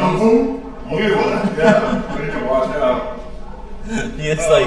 But it's so funny because he really feels like it's a conspiracy because he's gotten such easy games that he's freaked out. He's like legit playing. Okay, so D4, E6. Okay. French invitation, but I'm not about that life. C4. Yep. Knight F6. I love that. Not about that life. G3. Okay. Catalan styles. I'm not trying any Nimzo or Queen's India. You're those of you who don't know, you're looking at one of the biggest Georg Meyer fans on the planet. Yes. So Georg Meyer, if you're out there, this is one of your. I mean, a groupie might be a strong term, but he's a Catalan groupie. It's true. For Georg Meyer, so that's right. And there's Jay behind us. Hey, dude. All right. C6. He's drinking a beer because it's time for that. It's time for that. C6. It's time. C6. C6. Okay. Simply Bishop G2. Yep. And here's where things got a little strange. He played No. D5 maybe? He played Bishop B4. Okay. Got it. I followed up with Bishop D2. Nice. Develop. Takes. Chop shot. I thought about this for a second. I was uncertain, but I ended up going Queen takes. I agree. Like it. And here's where the strange move came about. Okay. G6. Got it. So this shows Jay seems to be at that level where he understands he needs to develop, and so he's not in the dark regarding that. But like the next level of like seeing the purpose of developing your pieces, having a plan. Because obviously, if he was here, we would tell him that you would never want to weaken the dark squares, especially once without a dark square bishop, right? So a little bit counterintuitive there. Yeah, I think castles there is perfectly fine. Yeah, castles would be perfectly fine, even D5, and if he wants to castle next, right? True. That would have been fine too. So when you see that, obviously you know that's an opportunity in the making to go for an attack. So how did you develop from here on out? Queen H6 immediately. Oh, you did immediately. So you just immediately. I mean, it's short time controls and. As you know, I'm not the best fast thinker. Right. So I decided, you know what? No, he's not castling. So he played Rook G8. Okay. I played Knight F3. Okay. I like it. He played Queen E7. Right. And I was concerned about him getting in on the B4 square. Okay. So I played A3. Very good. Good. Stave off counterplay. Yep. He played Queen D6, F8. F8. He wants to. That's trying good for him. Trade, right? Yeah, so he's trying to make up for his mistake. I thought, no, maybe I don't want to trade, so I went Queen F4. Okay. He went. This would be a really fun bug house position if you could drop. Exactly. There, right, or get some pawns. But I felt like my queen had good, Yeah, no, it's a great scope. Good mobility. Yep. And after this, he played. Did he play D6? No, he did not. Knight A6? No, just let me think for a second. Okay. He did play Knight A6. Okay. So you're looking to be aggressive. You're going to keep developing either e4 or knight c3. Oh no, he didn't play knight. Go back. Not at knight a6. He played queen g7. Got it. And then I started thinking, and he had moved his rook. His king is permanently unable to castle short. Castling long is going to take a lot of work, and I think that bishop on c8 was going to be perennially bad because he has to castle long, so he can't do a maneuver. Well, he can do something like b6, but this takes time. Right. And this d pawn is going to be a weakness, so my game was kind of playing the d file. I played queen d6, which, you know, I wasn't completely certain of. I like it as far as, you know, executing against the weakness. The only question would be if he just went back. So he did go right back. And this time I decided to take. I had some more time to think about it. And I took. He took with the rook. Preserving his chances to castle long, a good move. I played knight c3. Natural development. And now he started executing his plan of. How'd you do? Draw. Draw. So you know what that means. For those of you, the man of the tournament. Well, the man of the tournament is really his partner. That is Mr. Larry Johnson. But sitting now directly to my right, just off camera, we'll let him come around in a second, is Grandmaster John Fedorowicz. So your partner is giving you a lot of credit for his wins. Just that little pep talk you had with him before the tournament started. I had a pep talk with him, but he's you know, I like him. He's a really nice guy. And, and I don't know, man, maybe the guy's a hustler or something. Well, he and I agreed, he's been the beneficiary of some bad chess. No, this dude's playing some legit chess. Let's not downplay this. A little bit, but no, I mean, he's, you know, so he was in this position that started out well, that, you know, where his opponent played a move, knight h5. Can I see from the start? Yeah, so clearly knight h5 is just kind of a gift, right? But a few moves before that, he anticipated that he wanted, and he told me this himself in the broadcast, he wanted to get the rook and bishop working together. So I asked him, why'd you play knight to d2? And he said to play f4. So, you know, we talked, obviously I told him that, you know, probably knight g5 is a much better move, be a little more aggressive, but at least his critical thinking process was to activate the rook. No, he's seeing when, you know, when bishops are getting trapped, he sees mates right away. I mean, I've been watching his games while I'm playing, and you know, I mean, the guy's like some kind of natural. Yeah, he is. He's pretty cool, whatever it is. We're having a great time, and we get to use basketball analogies. Exactly. When all of the GMs here, I mean, maybe Mackenzie, Molner still plays. Most of them are. And the rest of us are doing other, you know, teaching and stuff. And we're just all here not to really embarrass ourselves. So far, I'm doing, you know, I mean, a win and a couple of draws. You're doing great.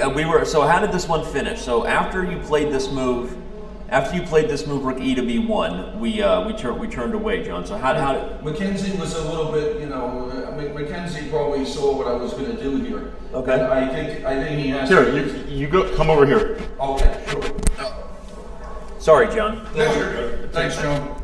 Attention turned away. So you went on to win on the dark squares. Yeah. If you come back, we'll on the d5. Okay. So John took care of business on the dark squares. That's the life he lives. So and he figures I wear the Brooklyn Nets hat. And he figures I wear the Brooklyn Nets hat. I was trying to wear a hat that's not going to offend anybody. Oh, exactly. And then you put me up with Larry Johnson. You know, was like famous for his Knick days. So it was pretty funny. Well, Larry's convinced that a Knick fan made the pairings because he got 3 whites to start, and I said no, it's just how the round. Larry's playing so great. I mean, I just sort of taught him the fundamentals for half an hour, and I just said, get all your pieces out, make sure you castle, and he's carrying it out nicely, and you know, and then his opponents are doing something funny, and then he's just winning. Yeah, awesome. Yeah. So what happened? Mackenzie was, I don't know, Mackenzie. You know, I mean, it's annoying. It's materially, it's even point wise, and I mean, I'm just trying to draw here. I think.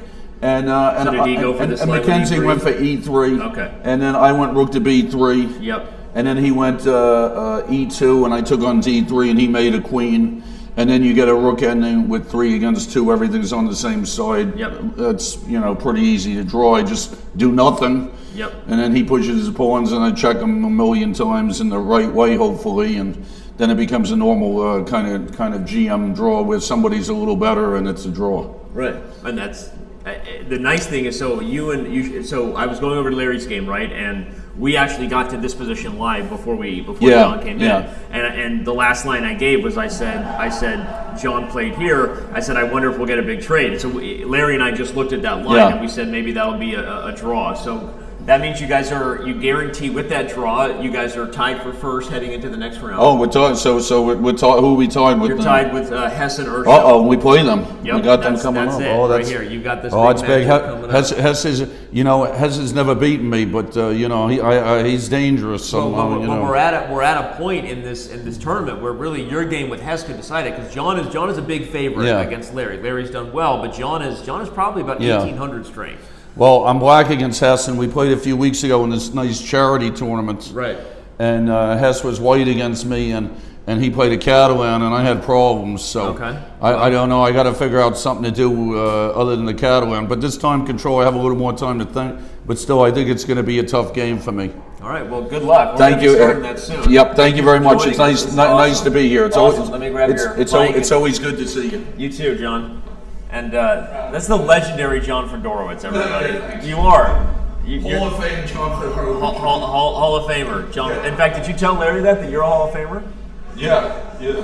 I mean, you should. Because it's nice to be a Hall of Fame. It is. HOFG. I'm never going to get there. I'm never going to get there. I think you will. All right, clip this on. All right, Droid. With us here is Droid. We've been calling what is the story of us calling each other Droid? How did that happen? What was that? We played a tournament in Chicago. Mac and I go way back, everybody. It's a shame that you and I have never done a chess TV show like this together. Right. Because this is there are so many inappropriate stories that that we could be telling right now that we're not going to. That if we had more time on chess TV together, there's no way that inappropriateness wouldn't come out. Yeah. And the fans want that. I see. So that's what. So you had your phone. Yeah, Mac had one of those original Droid phones. Go ahead. Yeah. So I had one of those Droid phones, and whenever I would get a message, the thing would shout out Droid full volume all the time. And it was, remember those old commercials? Droid. Droid. Yeah, that was our thing. We call each other up, leave a message, Droid. That's it. Yeah. So that was it. That's right. And so we were playing. That was it a Bay Area tournament? Or that was Chicago. One. Yeah, either one. So tell us then why you didn't play for a win here, because we were just talking to your opponent, and it seems like you're in the driver's seat here with the knight and the extra pawn, but actually, to be honest, I was a little low on time here. I played e3, and I actually just forgot that he's going to play. I would spend so much time calculating him bringing his other rook down to b6 and then getting counterplay. Right. I focused so much on that, and then I play e3. He just plays rook back to b3, and I was like, just a draw, right? Yeah. Now you're pretty much forced to go down this route. Yeah, I thought so.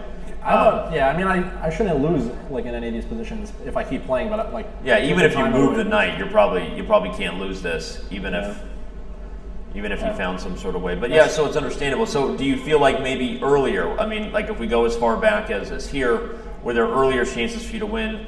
Here you're down the exchange, but I didn't see any other ways to really press here. Right, to approach. I mean, you pretty much got it to capture on f4. I even thought that earlier on in the game I might be even a little bit worse. At some point, I don't know how much of the game you guys saw or how much you we actually only joined at this point. So right before this we had traded queens on b4, and actually he was planning to use that d pawn, I think. Well, take us through the opening then real quick, since you'll remember it. You're a strong grandmaster. So we played it was Najdorf. Okay, Najdorf. My baby. Your baby. I mean, seriously, it is. When I saw the first Najdorf that you had today, I know I did the perk series on Chess.com, but the true confession is the true confession. I love the. I gave your videos a shout out, so maybe we should have you do romantic nights with the Najdorf or something. Let's do a new video series where you confess your love for the Najdorf. Yeah. So we have a Najdorf. What line did John play? He played bishop e2. Okay. E5. Bishop e2, e5, the regular stuff. Knight back to e3. Bishop e7. e7. Yep. He castled. I castle. Rekharovka, as they say in Mother Russia. Rook e1. This is a little bit of a sideline, but people do it frequently enough because it does catch people off guard. So it's as a Najdorf player, you need to know a little bit about this line. I played bishop e6. There's probably other moves too. Okay. But the plan is to move the bishop somewhere to f1 or he went to f1. It's more common even to go to f3 and then reroute the knight from b3 go to d2 f1. And if you're not careful with black, you can easily be worse, because if the knight lands on d5, there's no like obvious pawn breaks for black or easy plans. So white's play is this is where I'm happy because I'm learning a lot. Okay, so this is an interesting line. I think I've seen the bishop f3 remaneuver. He went bishop f1, so he's not going for that straightforward knight remaneuver. Yeah, I was more familiar with that, and then I was a little caught off guard after knight d7. Okay. Yeah, he played a4. I think I played rook c8. The usual biz.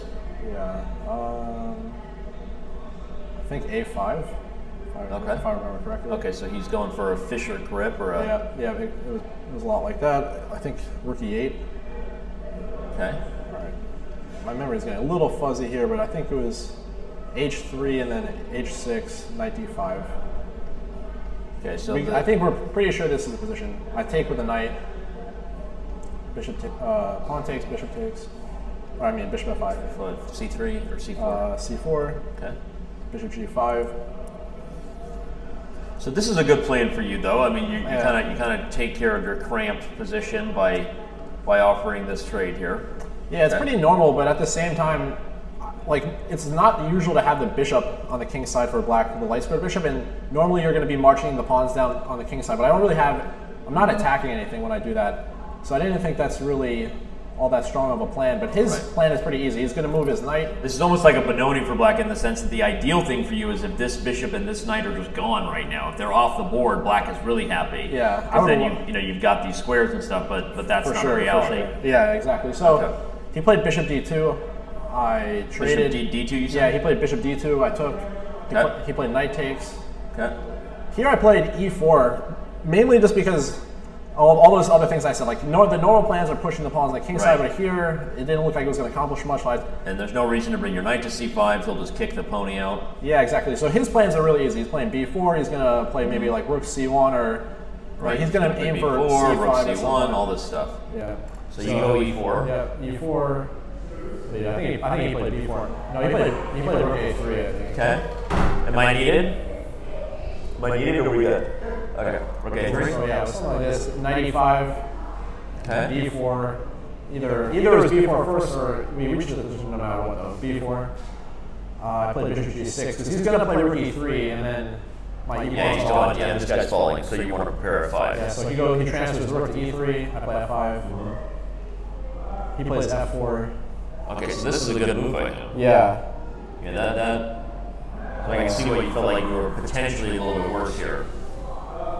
Somehow, okay, I played knight d7. So you did want to en passant, right? Even at the risk of having kind of a bad bishop sort of stuck behind the structure here, right? Yeah. And if I might have probably even skipped the move. Sorry about that. Okay. We go back maybe like just a couple moves before I played knight e5. Okay.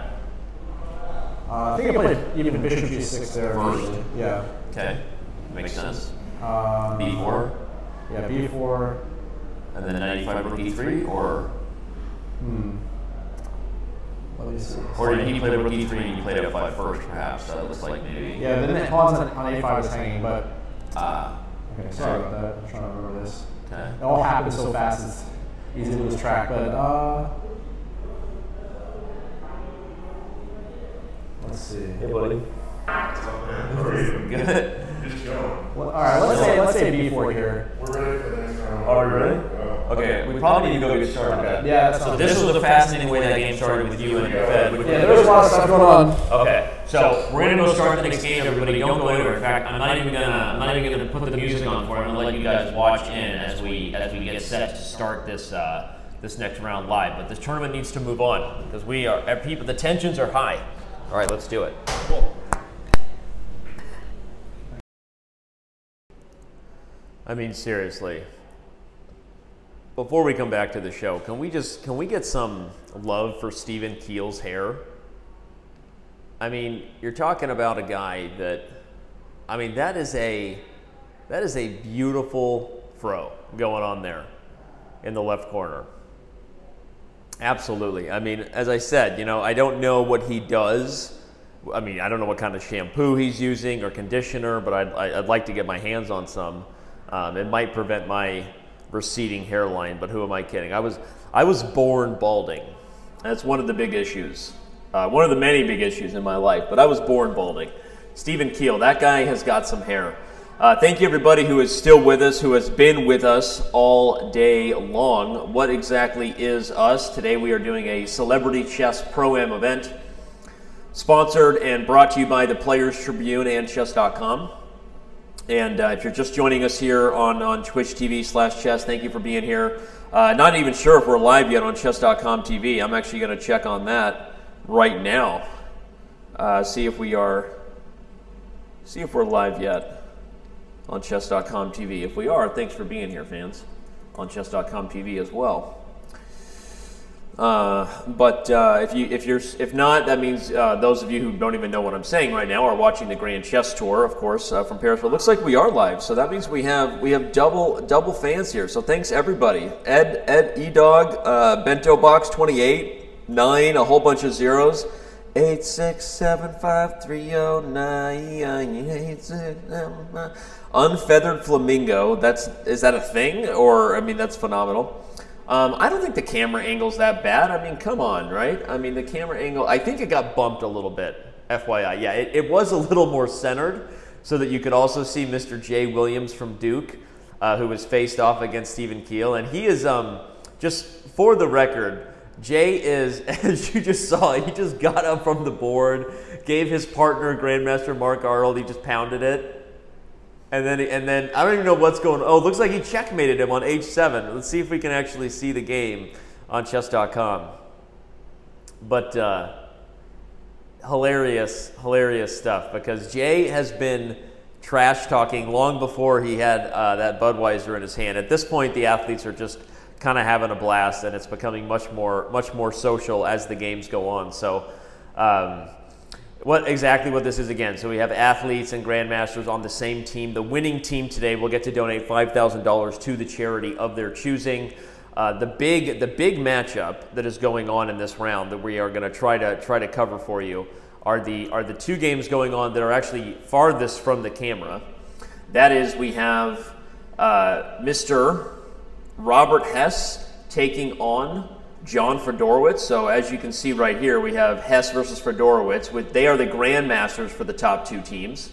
Urschel and Hess, as well as Larry Johnson and Fedorowicz, are both coming into this round with 5 points out of the 6 games that they have played collectively together. So they are really doing well. And this game between the two grandmasters may very well decide it. And part of the reason for that is because John Urschel, as well as Larry has played, as we jump over to their board with John Urschel being white, as well as Larry has played, John Urschel is still clearly the favorite here, and right now it looks like we can see why. He's got a big center right now against Larry, and probably if Johnson has to move this knight away from e4, you're going to see this knight come into that square, and John looks to be in the driver's seat, but Larry has surprised everybody. He has won, and quickly. So this is a big matchup. This matchup here between Urschel and Johnson, as well as Hess and Fedorowicz, is probably going to decide who wins this event for charity and who gets to donate that five grand. So going to be a lot of fun. We're actually going to stay focused on these games here, everybody, and see what we can learn. So with that, let's dive into some of the X's and O's. I just wanted to let the chat know that I was paying attention. Shlakampeli wants me to pronounce his name correctly. I think I just did that correctly, Shlakampeli. Thanks for the Lionel Richie emoticon there, Master Rat and Twitch. You know how I feel about Lionel Richie, right? All night long, all night. Isn't it all night long? I love Lionel. I loves me some Richie. So I just want the chat to know that I'm with them, paying attention, hopefully going to have some fun. So let's review these games here. John Fedorowicz is black against Bobby Hess. So that puts Robert in the driver's seat. Rather than going for a Catalan, Robert actually invites the mainline Nimzo, which is a bit of a surprise. John was asking me for some advice against the Catalan before the round started, because he doesn't have a system against the Catalan. So he transposes into a queen's gambit rather than go for the Nimzo, perhaps trying to surprise Robert Hess right back. They end up getting a traditional QGD, that's French for queen's gambit declined. And after queen c2, he plays an aggressive, more of a Tartakower approach, where he's going to play c5 and d5 and look for a full simplification of the center. That's what Fed wants here. So he plays the move c5. Interesting. Rook comes to d1. We're going to get a trade. And now after knight to c6, I assume we're going to see more simplification, and that's what we saw. So currently we stand in this live position with Robert Hess thinking about how he wants to deal with this last move, queen a5, by the one and only John Fedorowicz. I don't know that black is really threatening to play moves like knight to e4, but this square is certainly on your mind whenever this pony becomes pinned, right, by the queen. I kind of like the opening for John. I mean, I think white is still doing fine, but is white better out of this position? I don't really think so. I think as far as if you were evaluating how John would feel as black going against Robert Hess, just knowing, talking to Fed, that that he was very worried about being worse out of the opening against Robert. So I think he's got to be feeling pretty good. That makes the game between John Urschel and Larry Johnson that much more important. John Urschel continues to be in the driver's seat. Let's back this one up just as we did the other and see how we got here. John plays d4, so already sort of surprising Larry Johnson, who I think has been really focused on just e4, the tips that Fedorowicz gave him before the tournament. He plays a Chigorin's defense, but I don't think that's a Chigorin because he knew what he was doing. This is probably breaking the fundamental rules of the opening, which you all should know, which is that you always defend your queen's pawn with another pawn. And so e6, c6, these are the moves you have to play here. He plays knight to c6, but John doesn't punish him as aggressively as he should. He doesn't take on d5. Instead plays knight f3. Okay, now he takes and actually strikes with e4. So really, John gets about as good of a start in the opening as he could. But by playing bishop b5, did he open the door for this? Was this a possibility? Maybe Larry could have taken that pawn. I mean, I think white still has a number of positives working for him here. But I don't know that white is just winning a piece here. So that's interesting. So Larry didn't go for that. Instead, he played the move a6. We get the double pawns for John. And Johnson just focuses on getting his pieces out. And as soon as he can, I know he's going to want to get castled. So he hasn't gotten castled yet, but with more trades happening, I actually think that the more pieces come off the board, probably the better chances for John, really. I mean, I know you think for the worst player, that being Larry Johnson, but John loves endgames. Urschel is like an endgame. He's an endgame fanatic. Sorry, apparently I'm a little tired. It's been several hours of this. So this is going to be key right here. What's hilarious to me is that after Stephen Keel lost, this is not your tournament of regular chess playing etiquette, right? You see Stephen Keel is just chilling right there. He's just that's the guy I'm talking about, and he is just chilling right there, texting away on his phone right next to his grandmaster partner Anatoly Bykhovsky. So kind of fun there. But Jay Williams, as you saw, after he won, he got up instantly. He might as well just drop the mic, right? Jay has been in the trash talking mode for a while. I think it's because he's the most current NBA player, right? Larry Johnson retired, I think, even way before Jay Williams' time. So I think the Dookie's just a trash talker. Jay's just a trash talker, which is awesome. We love that. All right. What's going on here? Somebody asked some questions and asked the time control. That's right, 10 plus 10, 10 minutes plus a 10-second increment. That is the time control. What's going on in the Chess TV chat? Let's see. We got some flat earth people here. That's great. Good for you guys, right? Let's go back to also destroying the internet and believing that I don't know, something else. That's counter evolution.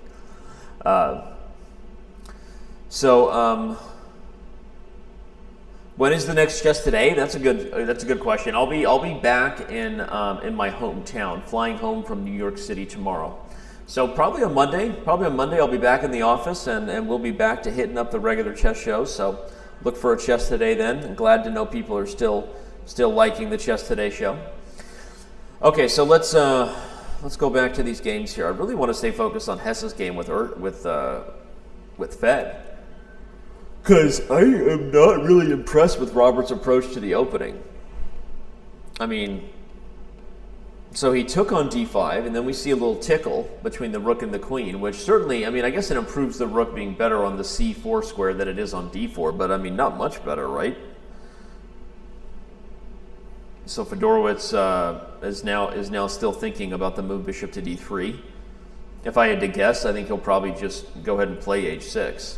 The question is he considering whether he can go for knight to b4? And right as I say that, he does it. That was the reason why that was a question, is because certainly that's a great idea for black, because if black can go here and fork and then win the light square bishop, look for Fedorowicz to grind this one out. He's an old school GM for a reason, okay? And he loves himself a good grinded out affair. So the question now becomes, will Bobby Hess go for the exchange sacrifice and take on h7? Because after king h8, he's going to have to give up the exchange rather than deal with his bishop being sort of trapped. But this is a mess. I mean, look at this. If the queen comes up to e4, we have f5, right?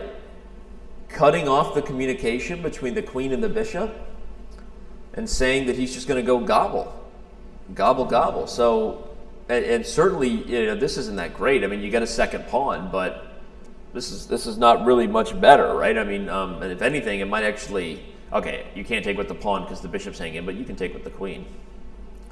But wait, did Fed miss something? Rook takes b4. Aha, taste the soup. Ah, right? Hey, waiter, where's the spoon? Ah, taste the soup. Taste the soup. Look at that. Is he going to play f5? Maybe he'll play just, right?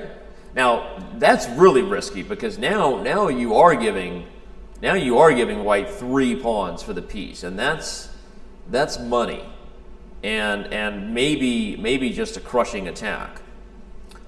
Okay, so we're not going to find out, because Robert decided it was better to just bring the queen back to b1. Also makes sense, I mean, because it avoids f5 coming with tempo, but we're going to find out. I mean, is Fed miscalculating here? Did Fedorowicz play knight to b4, not thinking that black really, you know, had to worry about taking h7? Did he just miscalculate that? And Robert is going to catch the Grandmaster sleeping. I don't know. But if he doesn't show something quickly here, something tells me that this was maybe miscalculated. But, you know, then again, what's interesting about this whole, okay, he goes g6, so he's all in now, right? And Robert instantly sacrifices. Buckle up, everybody. We're going to find out. This is probably the most exciting chess we've had of the day, right? This is the most exciting and thrilling X's and O's that have gone down. Before the game, Robert was asking Larry Johnson if he could heckle him while he played John Urschel. Let's check on Larry's game. Looks like he's in big trouble. Owie. Owie. Okay, he found the best move. But this is already a big problem, right? He looks like he played the move c5 a little carefree. Nicely or aggressively thinking about his own bishop, right? And wanting to do something here with the long diagonal. But he should have just got castled. He should have forgotten about that pawn on c6, get the king safe, forget about all the other business, and try to hold on. When he didn't, when he played the move c5, that's when we see things already starting to just completely unwind. Here comes the queen into d7. John gobbles up the c7 pawn, which renews this threat, everybody, of the move knight to d7 check, Forktown. So, as predicted, as well as Larry has played so far, you know, it looks like he's going to fall. He's going to fall in this game to Urschel, the strongest athlete by far coming in. So that's not unexpected. Which means, as we've been covering this game between Robert Hess and John Fedorowicz, it becomes even more critical that Fedorowicz somehow justifies. Wow, look at this. This is straight up crazy business. Is Robert just going to take the draw? He plays tickle once, but will he take the draw? First of all, if he takes a draw, I'm going to be highly disappointed in him, and I'm going to let him know that. It doesn't even matter if he's thinking about the tournament situation and his teammate. He needs to focus on his overall position, which is that he should be going for a win here, possibly even with moves like Queen H5 check, and then the attack can continue. But we're going to take a quick break from this game because joining us just now is he's the man of the hour as far as what really matters. As all of you know, we've been discussing it, and that's of course Stephen Keel's hair and the shirt too. You stand out, man. You stand out in the whole environment. That's what I go for, because obviously my play on the board is not that great. So, jump in here. I try to, really. You look good though. That's what my thought was. I was like, hey, listen, maybe I'm not the best chess player out there, but if I look good, I play good. And if you look good, I look good and lose. That's literally what I think I was told when I was younger. It was like, you look good and lose, and I'm like, well, I got to do something. So let's see what happened here against Jay. Man. By the way, you having fun? This is blast. This is so much fun. A ton of fun. And you won your last game. So unfortunately, we were focused, everybody, on Mackenzie Molner had joined us and Fedorowicz, so we were talking about that rook ending, everybody. But while we were doing that, you were taking care of business. I was getting on the in the W column. You took down Christian Fuchs, right? Yep, took him down. That was awesome. So let's see what happened here against Jay, because it was a quick game. I felt really good. I felt like I was going good, or I was doing well, but the problem was I was only focused on one half of the board, and apparently in chess, everything full board awareness, full board awareness. So well, let's see what happened here. So Jay starts out with a little bit of a funny opening. This is funny. It puts his knight on the edge. See, normally if Jay was here, I'd be telling him this is frowned upon. Not necessarily illegal, but frowned upon in the chess world. That's what my grandmaster told me, is we don't want them on the Sage's board. Yeah, because it limits their moves. Okay, so Jay doesn't play the best, and you play. That's a very good move, because now you've got a pawn here limiting the knight's entry, and this pawn here limits the knight's entry. So you're actually, I agree with you, you're better here. This is a better position for black so far. Jay plays d4, you get developed. I mean, honestly, this is like no blowing smoke. We already know there's going to be criticism coming, but you have played a perfect game so far. Like, this is grandmaster level chess. That's what I'm talking about. So you've gotten developed. You've emphasized your king side pieces getting into the game so that you could get the king safe, and this seems good. Bishop d3. Okay, so now here you make the same mistake Jay did. You bring a knight to the edge. I know. But, okay, in your case, at the very least, you do have a future if you could somehow get this knight to b4. Let's see what happens. So that's okay. So you fixed that problem. Right. I love it. e4. So for the future, just because part of the reason we're reviewing the past is to make us better in our future chess games. Love that. Probably better than knight a6 is, even though moves like this sometimes look a little passive, like, okay, this square doesn't seem as extended as the knight on a6. Often the knights here can actually work well together. They sort of defend each other, right? And there's a future here. One of the things that black often tries to do is then push this pawn, or even try to push this pawn, try to open the center. And the knight on this square actually supports both of those things eventually happening. So sometimes when we develop our pieces, you can sacrifice a little bit of activity for the current moment if your future plan has some sort of goal of bringing them back in. But I actually, on that note, I kind of like what you did, because I think you played this for the future plan of knight to b4. Right. I like the way you said it. Was awesome. It sounded like I was really knowing what I was doing, but yeah, I know. And that's what I thought. I said once I got him on the edge, I had to get him back in there. So right. Okay. So that's awesome. So you bring the knight to b4. He plays e4. Now here. This is, I have to criticize this only because now that I've seen a few of your games, it's the coach in me, right? I do chess commentary and coaching for a living, so I can't not see the patterns. I want to learn. And the pattern is, you've actually brought this knight to g4 in a few of your games. Right. The game you played against Larry, do you remember the game you lost to Larry Johnson? Yes. You lost very quickly after you brought the knight out, and he just took your knight with his queen. Yes. Right? Right. So, in general, knights more than any other pieces really subscribe to that rule that you got to be focused in the center like all the time. Like any move where you start bringing this knight to the edge of the board is probably going away from where they need to be. Right. Okay. On top of that, what were you thinking when Jay played e4? Because if we actually do some counting of the attackers and defenders on e4, I think you're actually in the driver's seat here. You have 2, and he only has 1. Right. So if you had just gobbled this pawn, I'm sorry. If you had just gobbled this pawn, you look to be doing pretty well. What was your thought here? I thought that, if I gobbled that, then he would just take my pawn as well, right? And sacrifice 1/1, and then I could have. Then we have more. There's more to it. Yeah, I was only thinking 2 steps ahead. Clearly, if I was thinking 3, I would have been nice and. So this is good because this is just this is a good tactical pattern that you won't forget anymore. Right. Because the knight on f6. I mean, this is just like critical. This knight is always aiming on the square. So really, the move that Jay played. I mean, this was a big mistake by him. Right. If you just if you capture it twice, you're really in the driver's seat here. Sure. If you just take it. Okay. So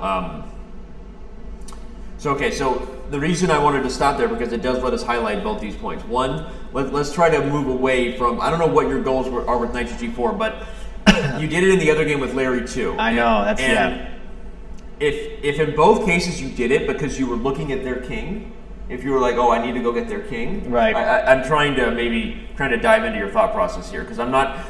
The issue is that unless you have more pieces that are easily backing up, like you need this bishop to be here, attacking h2. You need the queen coming out, right? You need a lot more pieces attacking on this side of the board to justify a move like knight to g4 because you're bringing him away from the action. I'm just putting him on his own. On his own, right? On his own. And really, so 2 lessons then. No more knight on his own. 9 more knights, yeah. No more knight on his own, and focus on those. Any center tactic is better than anything you can drum up on the edge of the board. And in this case, it would have allowed you. Probably to really punish Jay pretty fast for this mistake. Right. What could have been? What could have been, right? That's the story of my life, man. That's chess. So there you go. I mean, don't worry about that. So e4, knight. So you go knight g4. He saves his bishop. Jay is also thinking really aggressive chess here. He wants to do the same as you. Right. And the truth is, he shouldn't be playing moves like bishop c1 either. I mean, he should also be trying to play in the center. He should be pushing or taking or doing something that makes his pieces better. Bishop to c1 is a little bit awkward, but okay, you take. I'm okay with totally good with that move. a5. So you're focused on that side of the board, which is where we end up getting in trouble, right? Right. Yeah, I'm all focused on that. I even said that to Jay. We were playing on the right side of the board, and right. He goes and he switched you basically. Yeah, he did. It was almost like a crossover. Right? If only you could do that in chess, where you could actually put a piece here and then super quickly go over here. It doesn't work, but he did kind of distract you, and then he opened up this diagonal. So he had nasty intentions in mind. He saw that. He thought I saw, but I did not. Yeah. Really. And then after he took back, he gobbles. Checkmate. Checkmate. Okay, so 2 things. We have to start paying a little more attention to all the trades on the board, right? Even when you first brought this here, you could have taken it. I could have taken it. Right? Yeah. So if I can make 2 observations, if that's okay. I love it. Yes. One, make sure you reassess the possible. There's big 3 in every move. We call them the big 3. Every possible check, every possible capture, and every possible tempo move. A tempo move in chess is where you can attack a more valuable piece with a less valuable piece. Right. So technically, a move like this is a tempo move because it attacks the queen. Right. The pawn. Pretty bad? Is it because I'm talking too loud? Okay, I don't think I have an echo on. I think it's this room actually. It's kind of a big glass fishbowl.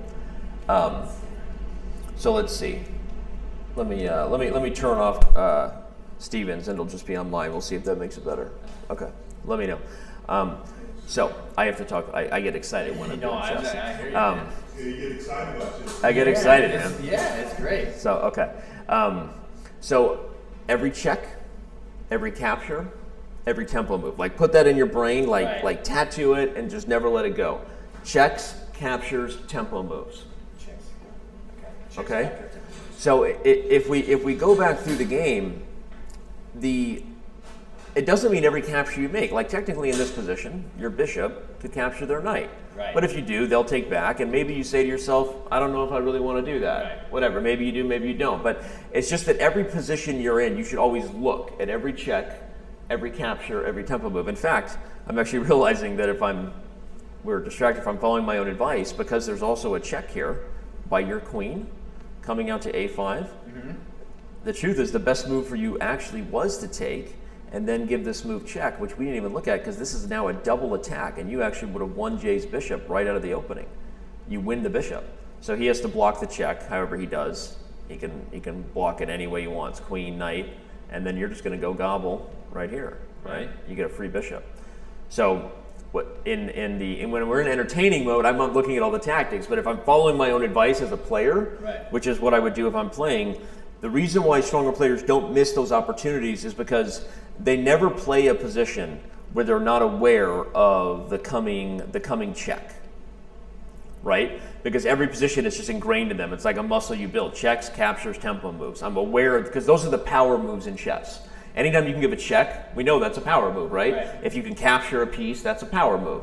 If you can play a tempo move where you attack something that's more valuable or something that's less valuable, that's not as powerful as a check or a capture, but it's the next line. So there's a pyramid in chess of like, okay, this is the most powerful moves you can play are checks. The next most powerful moves that would force a reaction would be a capture of some kind. That's why when he took, what did you do? You just recaptured. Because usually when people capture our pieces, what do? We want to recapture. We want to take back. Well, and that's where people get us, is because now you're recapturing and not seeing this check. So make sure you have your hierarchy correct. Checks are at the top, then captures, then tempo moves, and that will prevent blunders like that. It'll also prevent you from, when someone puts a piece, as we call it on pre, when someone puts a piece hanging, Jay goes for a trick here, but he won't get away with those things against you, because if he does, you're like, hey, I have 2 attackers, he only has 1, I'm going to go capture that knight. So if we're thinking about checks, captures, tempo moves, it allows us to be in more control of, of those forceful situations on the board. Does that help? Fascinating. No, this is excellent. Okay. So it's like a move like a5, these moves aren't bad, it's a space gaining move, meaning these are moves that like open the rook, they give our pieces more opportunities, but if you're neglecting the power areas of the board, the checks and the captures and the forcing moves, you're going to make blunders. You're going to miss opportunities where, as we said when Jay played e4, you're going to miss your own opportunities to properly win material, and there's a very good chance you're going to end up missing their opportunities, as we just saw, where he's trying to do that to you. So checks, captures, tempo moves. That's your mantra from now on, man. That's checks, it, man. Checks, Awesome. captures, tempo moves. Appreciate it. Larry's gonna slide in. Get him in. All right. He's been the man of the day so far. He had a tough one this round. Oh, tough one. He run into. He ran into the. I like to see what happens. Yeah, he's gonna break it down. He ran into the buzzsaw known as John Urschel. What's up, dude? Did you win? He's good. John something. Well, we've been watching, but thank you, Steve. But Steven came in, and so we changed analysis. But it looks like. Kind of look like that. But okay, so just finish it off here, then we're gonna look at Larry's game. Oh, let's look at Larry's game. You need this? No, we don't need it. It's okay. I don't need it. Yeah, no, it's okay. So if you go back a couple, I did that bishop sack. Yeah. So he I mean, like he kind of invited your rook on the 4th rank to be a lot better, right? I mean, if he plays a move like h6 here, I don't know if I was that impressed with your. No, white's slightly better, but nothing. But what he missed, okay, is that before. So let's go. So after this, in this position, where you played knight to b4. He played the I took here. Okay. Yep. Queen back. Yep. Here comes g6. So what he missed after queen f5 is forced checkmate. Bishop because e5 check. You sacrifice the bishop. So queen takes, queen h6 check, king g8, and then rook g4, and you slide it all over. And then he has to give up. He's mate. If he moves the king, we have mate. Yep. So he missed that, and after that, of course. And that what he told you after the game too? Yeah. He said, I missed bishop e5, and so that's what I was thinking so long for, was making sure all these tactics work. And that's a good lesson, right? Because the reason why bishop e5 works is because even though it actually just gives up the bishop for free from the queen, it unleashes, like you had a discovered attack in one of your games. So it's not a discovered attack, but it unleashes the rook to come into the king side. So he actually provides this rook with more scope, forcefully just we call that a clearance sacrifice, where you sacrifice a piece and then clear the way for another. And just to emphasize, bishop f6, now rook h4 is checkmate. Now rook because the bishop is pinned, so he can't take because of the goods right there. So this was a nice win. Yeah. Okay, so then Larry on it. So I've seen Larry's game. You got to do it for because Larry's been on a roll. I saw you checkmate people and give them the work, so I said I got to do it too. Right. So after king g8, you give a little check back and forth. Then you bring in the bishop, threatening mate on g7. So he guards it. Queen h5. And that's just the most annoying thing in chess, because anytime the bishop moves, it's check. So he's got this is a devastating discovered check waiting to happen. So he moves here, but then Robert finds bishop g5, and then it's just over. Checkmate in one, nice. Rook h4, bishop h6. King here, checkmate. Okay, so I mean, honestly, I know this hurts to see your teammate lose, but that was an exciting game, right? And it puts us in the position to look at your game. Okay, so you hung in there. I mean, you had a rough start, but you hung in there. And then he cleaned you up. But really, it all came down to this one mistake. And the fans, we were focused on your game, so we saw you play this move, and we just knew it opened up this check, and that's where it all came up. So you played this move c5, which you did it because you wanted to open up your bishop, but it didn't prevent him from playing queen a4, and that's when the wheels came off. As soon as he brought that queen to a4 with check. So I mean, really, the lesson here we've been talking about these games where.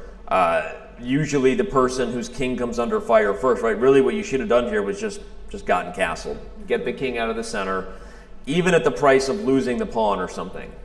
Even at the price of giving a small amount of material back. Because as soon as he started getting threats against your king and you know, you were busted, right? As you saw, you couldn't go here because he would have forked you, right? So you went to e7, but then he played queen to d7 check. You move the king, and he starts gobbling up pieces with all kinds of new threats, like knight to d7 check, and it fell apart, right? So let's see how it finished here. I have a good tip for the opening too, if that's okay. If you want it, I'll back up. And so let's see. So John got this check. He took on c7. He brings the other piece into the game. Rook takes c5. And so, you know, you had the right aggressive intention of mind. I just want to emphasize that with c5. It's good that you're thinking about ways to open up more avenues for your pieces. But again, it's one of the hard parts of chess is really usually the best chess players are more focused on their opponent's plans than their own. You know, you end up developing this sort of like defense first mentality. In chess we call it prophylactic thinking. So you have this like, it's like a future minded defensiveness where you're never making a move without what is their next move. Because even at the highest levels of the game, theoretically, you only lose a chess game by a mistake. So even at the highest levels, like the best players only lose because if you think about it, they missed something their opponent was trying to do. So it's just like you have this prophylactic thinking where you're defensive minded first, and so before you're looking for activity, you just have to make sure, am I walking myself into a tempo move, like you just heard me talking to Steven, right? Checks, captures, tempo moves, and so that's where the wheels first come off there. And then he kind of finished it up. So he wins these two pawns. You're under the gun. Oh, he found a really nice tactic there. He sacrifices his queen, but it forces you to give your queen right back. So that was a strong combination by John. And okay, now it's trouble. So let's back up to the opening a little bit too, because this is when we first started looking at your game. I wanted to give you a tip here because you played the right move, d4, d5. You copied his queen move. Kind of unfair by John, because you haven't seen a queen pawn game yet, right? You've been doing the king pawn, so it threw you off a little bit, right? One of the things that makes the queen pawn different is this move right here, where rather than what you guys have been doing with e4, and then the whole focus is just get the minor pieces out, attack a pawn and just develop as fast as possible. The queen's pawn game is a little tricky because after d4 and then c4, they're actually trying to undermine your entire center structure before they get their pieces out. They're trying to eliminate this center pawn. And if you take here, then they're going to play e4. So once they win this pawn back, they're going to have, they'll have two very dominant pawns in the middle of the board. This is called the Queen's Gambit, and the whole idea for white is exactly what you're seeing. Their idea is to sacrifice this pawn to end up with two better pawns in the center. So the way you want to avoid that is not by developing like you were thinking, because you're used to the king pawn game, but you have to make sure in the queen's pawn that you defend this pawn with another pawn. So the two best moves here are the Slav, this is what this is called, or the queen's gambit declined. So just rather than accepting the gambit, you decline the gambit by protecting your pawn. And what you're saying is, okay, now if you take, I'm taking back with the pawn, and all things are equal. Both of us have equal control over the most important area of the board, which is the center. So I'm going to back that up again and show you again, because if we go a few more moves in your game, you'll see why we kind of didn't like it, because you developed doing what you know to do, but as soon as Jan had the opportunity, he took here and gained that center. And so it's almost like you're on your heels immediately to start the game, right? So it looks like things are equal from the pieces, but if you look at the pawns, his pawns are controlling the most critical area of the board, and it's not even close, right? So it puts you on your heels defensively immediately to start the game. So the way we avoid that in the future is, if and when we face a queen's pawn, defend it with a pawn. Either e6 or c6 are both okay, because both of those have the same intention in mind. You're going to capture back, and you'll be on a much more equal footing to start. So regardless of the tactics later, I just wanted to come back and show you that, because sometimes at this stage, really the thing you can do the most control, the thing you can immediately improve about your chess is the opening, because it's the easiest part to remember. So the next time you face a queen's pawn, you'll know how to handle that differently. Cool? Yep. All right. Yep. So there we go. So he got a big center, and that's why I meant you defended well, because you're on your heels here. I mean, really, you have two bad double pawns. These are weaknesses, and he's got a great center. He plays knight to c3, and he's in control of the board, right? It's not even fair. It's mean almost. He owns all of these critical areas. So you fought back. You defended there because your queen came under fire. I actually, given where you started from, I think you're in a very good position. You're not down any material. You have some pawn weaknesses. We call these double pawns for obvious reasons, but the reason why you don't like double pawns is because, unlike healthy pawns that stand next to each other, they can kind of move one at a time and help each other, protect each other. Double pawns are basically like sitting ducks, right? They're just sitting there waiting to be grabbed.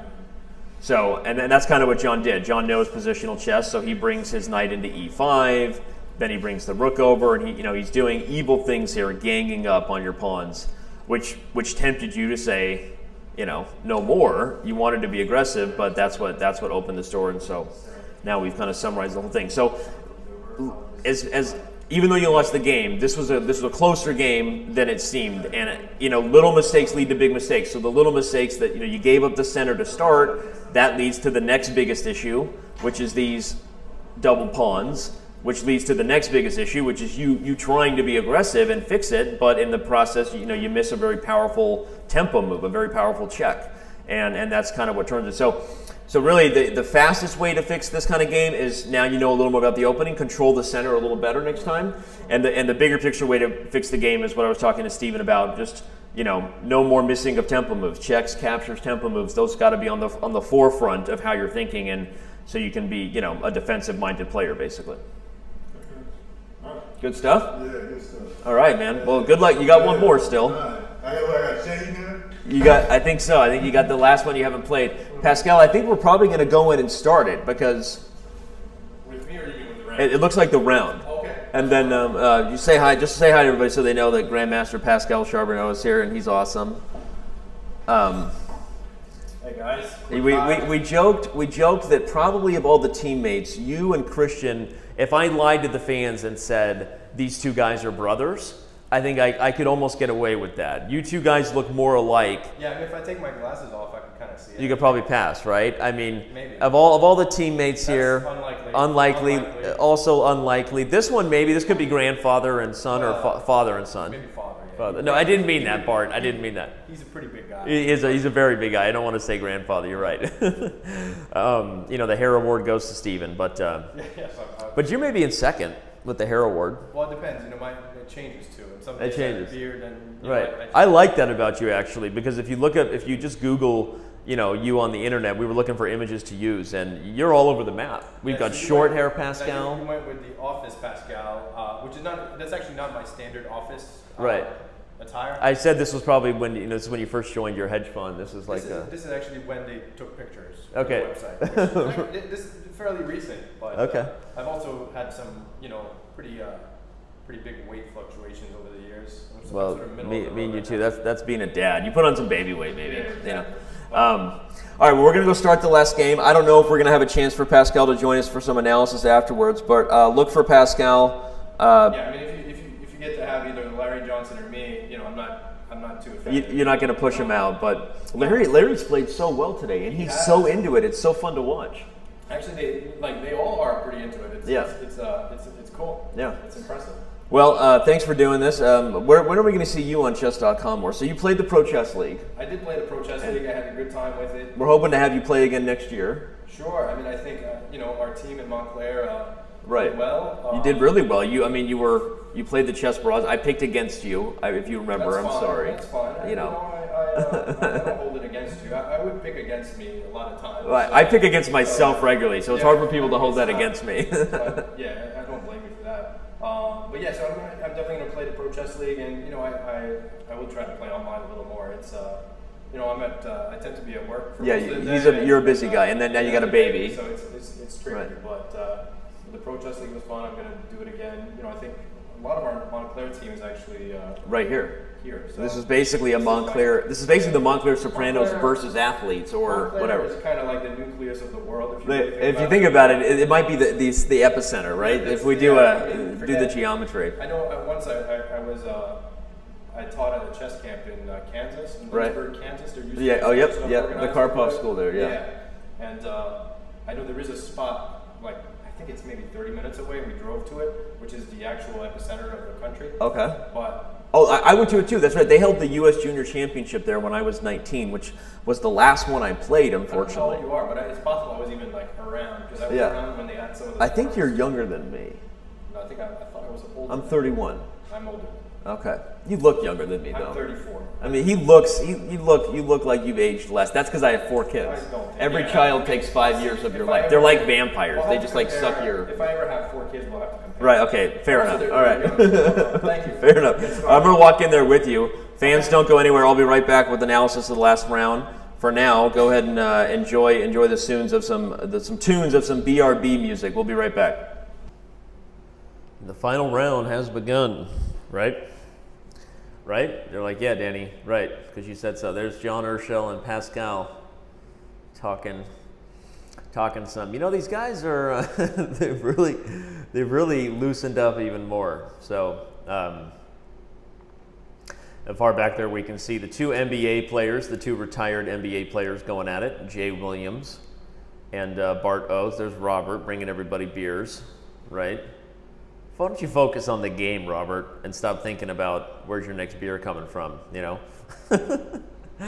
Well, this has been a lot of fun. This is the last round. Heading into this round, of course, as those of you who've been following the show know, the team that was expected to win it all is on pace to do so. John Urschel and Grandmaster Robert Hess have not lost a single match. They took down the other team that was the front runner, Larry Johnson and John Fedorowicz last round. They put the hurt on him. They took him down 2-0. So Johnson loses his first game. Fedorowicz loses his first game in the last round. So they've basically clinched it, but it doesn't mean we're not going to have some interesting fun and games to talk about here as we start the last round. Of course, we have several games going. Let's see. So who do we have here? We have Pascal and Robert are going at it, as we can see here on the front of our screens. Pascal is white, and we have what seems to be sort of a strange ready-looking system here. Double fiend Keto position, these guys trying to play like Hikaru Nakamura. Now with a capture on d5, if black had captured back with the pawn, white would have played d4. Everybody, that's a very common transition where white tries to change out the pawn structure to create an isolated queen pawn.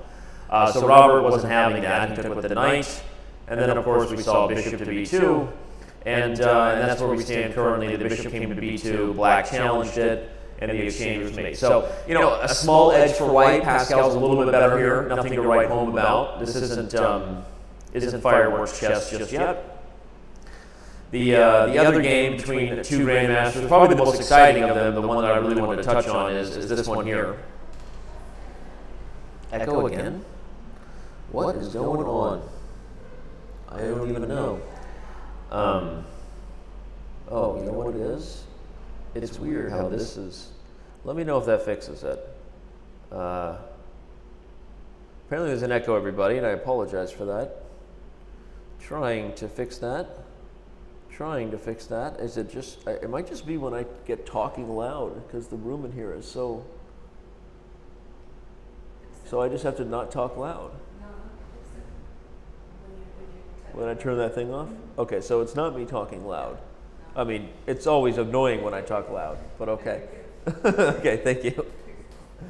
All right, so that's Sophia, everybody. For those of you who don't know Sophia, you probably wouldn't because she's not normally on camera, but Sophia is a staff employee for Chess.com. She works very, very hard. In fact, you know what she does? She produces our most popular diamond feature, our videos. So Sophia is recording with grandmasters around the world, and then she is our video editor and producer. I don't even know her official title. She is a she's a media director at Chess.com. She edits the premium videos that you watch. That's the main thing she does. We have another editor who focuses a little bit more on kind of the management of that stuff and helps with a lot of the Chess TV shows. That is Mr. Penny. He's listening out there. Hey there, Penny. But Sophia is our video editor. So there you go. You just met a Chess.com employee, and she's gone back and forth a few times. So yeah. Okay. Well, Sophia told me the echo is gone now, so that is sweet. And what's going on in this position? We have C4 and then F5. I don't even know why there's a highlight of C4 on the board. But it looks like maybe C4 would be the best move here for White to play, which would make sense. If White played C4 and Black trades, that would actually help White, not just to open up the rook, which could then maybe swing over to this side of the board, but the pawn on C4 just kind of strengthens the whole center. And so C4 looks to be White's best move, and then White could maybe even bring this bishop here to B7. So I kind of like Bykhovsky's position, and we've already seen him win one pretty nice game against Robert Hess early in the tournament. So we'll see if Bykhovsky can do it again here. Stephen Keel is the man who just joined us in the last round. He's playing right there with his back to us on the left. He's the guy with the nice hair. And Stephen is playing Bart Oates. So Bart Oates fill-in right now because Bart actually had to check out. His fill-in played college ball. I actually don't know his name, but for now we're just going to call him Bart. Bart lookalike is playing over there, and Bart is actually up a queen against Stephen. So I'm worried after all that advice I gave Stephen that somehow he let it slip. Where did his queen go? He lost it early. He went for the 4-move checkmate. Classic Stephen. Dude, he went for the 4-move checkmate. And then when his opponent just stopped it with the knight sitting on H6, he went for it anyway. Maybe he'd forget the knight there, but no. So we'll talk to Stephen. Obviously, he's trying to go for the weakest square things the pointers I was giving him, but a little bit too carelessly. But if he had played a move like D4, to open up the center, hit E5, and actually threaten to take, this is actually not a bad position at all for White, because bishop to D6 and knight H6 were really not very good moves for Black. So if Stephen had been a little more patient in his thinking, he might have actually delivered a pretty nice blow, but instead he is in the current position we look at, down a queen. So that's rough. So Stephen probably not going to get a victory this one. Let's go back and check on Pascal's game with Robert, because to me this is where we may get the most chess instruction out of this round. So interesting, big center. It's kind of looking more like a Catalan now, but not the most traditional one. Black has managed to get C5 pretty early, and it looks like John has already taken care of business against Christian. without even having that board up, I'm just going to assume that John did what he needed to do. In fact, I'm going to pull that board up for you guys right now, and it looks like he did. No. Wait a second. So John was, I'm looking at the wrong game. That's why. This is from the last round. Okay, yeah, this is John's game with Stephen Keel last round. Okay, that's why. That makes sense. This is the one that he and I were looking at together. So I'm assuming that he beat Christian, as Christian is one of the less experienced players here. So that means that Urschel has probably secured victory, and that he and his team, Robert and John, will be making a donation of $5,000 courtesy of the Players Tribune to a charity of their choice. And there he is right there. We're just talking about your game with Christian coming to an end. And I just played one of my moves was the most like. And you won though. I won though. Okay. Well, we were expecting you to win. One of my moves was just like. So we're definitely going to have to pay close attention to the game with Pascal and Hess, because I think Pascal is better, and this is going to be an interesting one. But okay, take us through your game here. Let's see, we'll just go back to the beginning. Take us through your game with Steven just now, or with Christian. You were black. How'd that go? Went well. He played. What did he play here? What's that? What? You want to come on? Oh yeah, sure. Yeah. Joining us, the other guy who's here is you guys may not know this guy. He's they call him Stat Boy back at the office. That's what they call him. Wait, why wouldn't they? Everyone is. Obviously, Let me give you a sideline report. I know I'm not, Leslie Visser quality, but I'll see what I can do. There was more trash talking and cursing than any other chess tournament I've ever been to. Right. And all 12 players were culpable.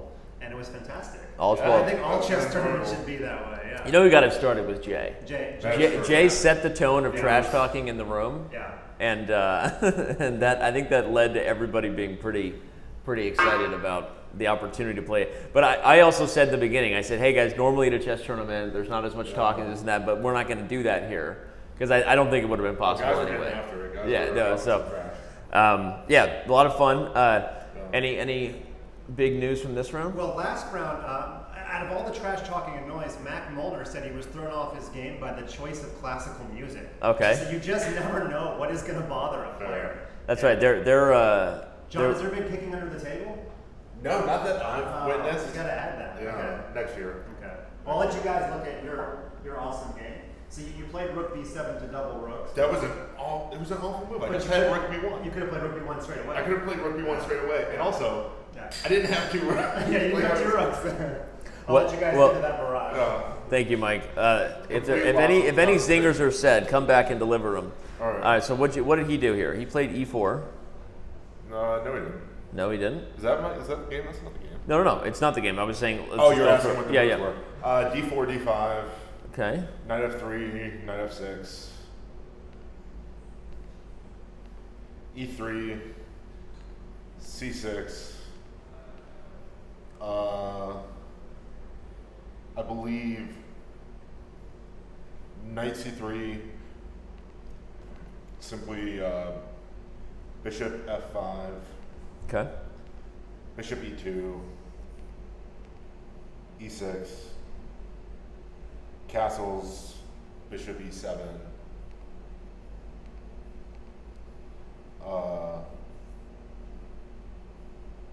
B3. Christian is not as bad as losing every game in the tournament. No, like he did. I think he lost all his games. He did lose all his games, but he played very solid. So this is the way the opening went, and after that, I didn't quite remember. But you took him down. That means you secured victory for your team, even if Robert loses. So what is the charity that you're? As I told them that the prize fund, courtesy of the Players Tribune, is $5,000 to the charity of your choice. $10,000. $5,000 each. $5,000 each. That's right. $10,000 total. $5,000 each. So what are you going to donate to? So I'm between two places. Okay. So I still gotta think. Okay, so you don't want to and say I'm not yet? gonna say both because then the one that then I don't give to is right. gonna get mad at me. Right, they're gonna be like, why did you mention us on air and then not tell us? Well, Yeah, that's exactly. pretty awesome. So obviously you deserve it, and we're gonna do this again. Yeah, but next year I'll come. I won't participate. Well, unless we get some other, Yeah. unless we can get Jay to start taking some regular lessons. Because if he could could combine his trash talk with some quality chess moves. No, he's been playing some quality. Well, Yeah. except him and LJ this past round. Yeah. I think LJ like won his queen easily. Right. And then just gave her right back. Oh, and then he just gave her. Okay, so And blunderfest. LJ he was not pleased. Yeah. LJ was not pleased with that. I don't think he would be. Yeah. Looks like we're getting some more games done. And joining us right now, Grandmaster Anatoly Bykhovsky. You haven't been on the show yet. Yeah. Then I guess he needs to get on. You want to go? You go ahead. Come switch out. Switch out with John. You can go around or right back here. So you may get the shirt award. People like the purple shirt. I'll tell you that. Okay. At least something they like today. Yeah, you did something. No, you had a really good game against Robert. Yeah. And this round you won this round. No, I lost. Oh, you lost. I thought you had a good position going against Mac. So let's see. So what happened here? So let's see. he After played a 5. And then what'd you play? I played c4. Okay.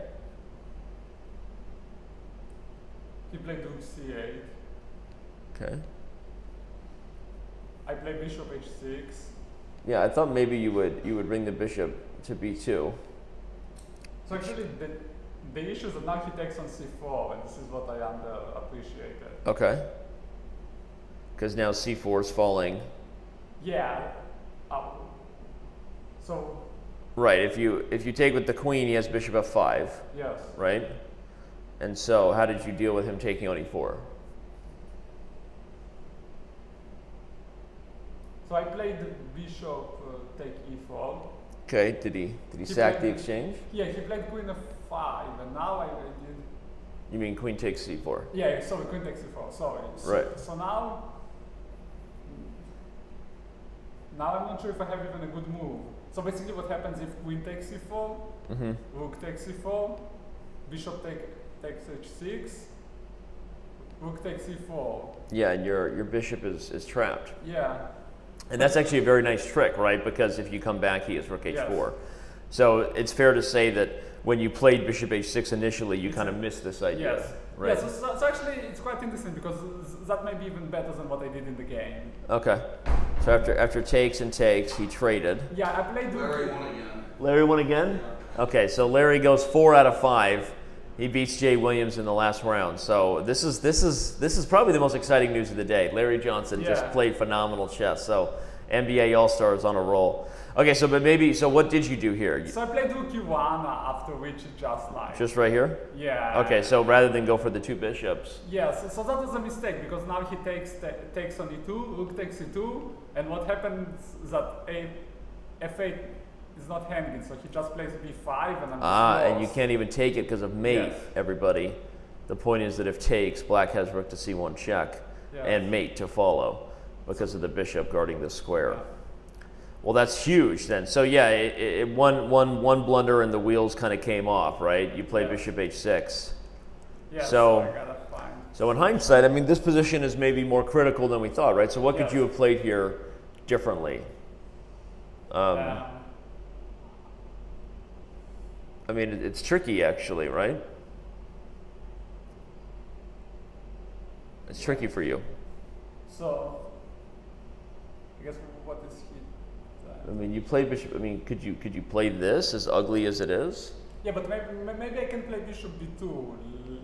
But bishop b2, bishop b2 is not good because now he takes on e4, and I wanted to take with the queen, but he takes rook f4. I forgot.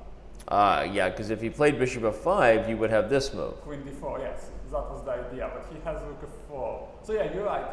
It's after f5, it's tricky for me. Maybe actually, what happens if I'm like admitting? Hey there. I'm back. He's back. Yeah, no, go ahead. No, we'll finish, and then Larry will step in. Yes. So maybe I should after f5, I should take on f5 and. Yeah, maybe just take and just accept that you kind of have to do that. Yes. And bishop takes f5, and yeah, this isn't the worst. I mean, because here at least you can maybe.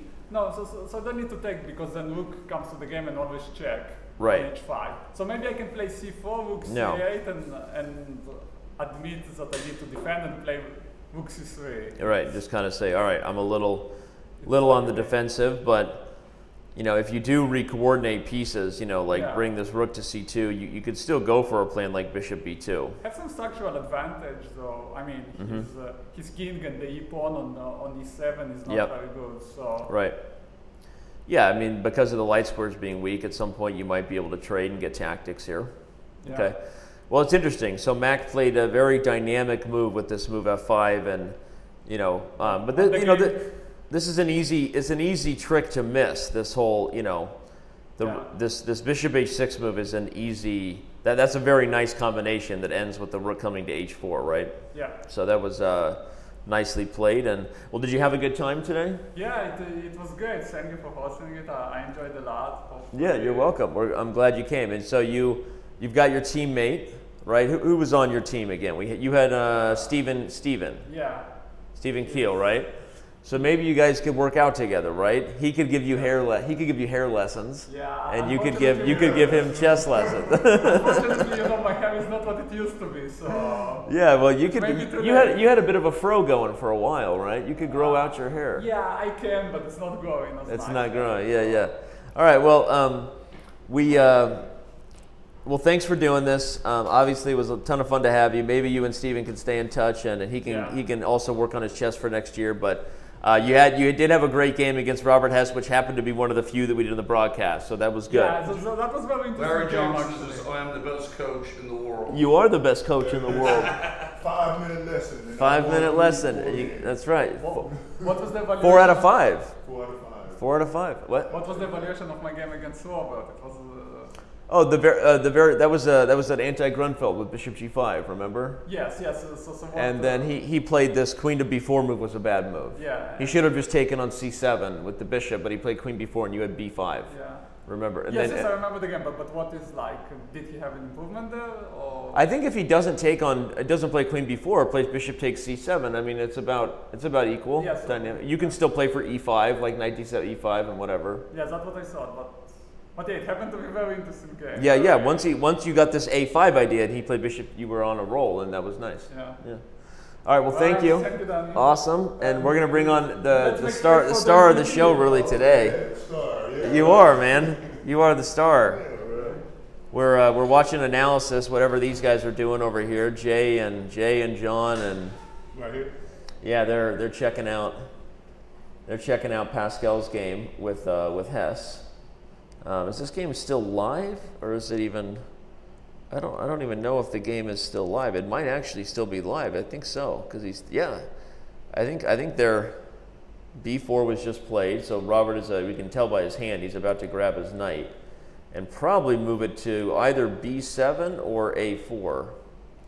So that's kind of fun to see. And there's your coach watching in the background. I think White's better here. Robert could be in trouble. I like Pascal's position, but okay. Let's forget about that one for now. Let's open up another board. Oh wait, no, this was your last round game where you won. So your game against Jay Williams. I actually don't even have it up here. Maybe you can help me remember it a little bit. So if we do your game against Jay, how did that go? He started out. Do you remember how it started out? Yes, I did. And it was the first one today. I don't know why. Jay started out here. Okay, with the knight f3. Yeah. Okay, and interesting. I just took what I've been doing. I just tried to control here. Controlled the center. Yeah. And then I pulled a knight out. Okay. And then I went here. Right. You just got a big center. Mm-hmm. Okay. And then I went here. E5, right? Mm-hmm. Okay.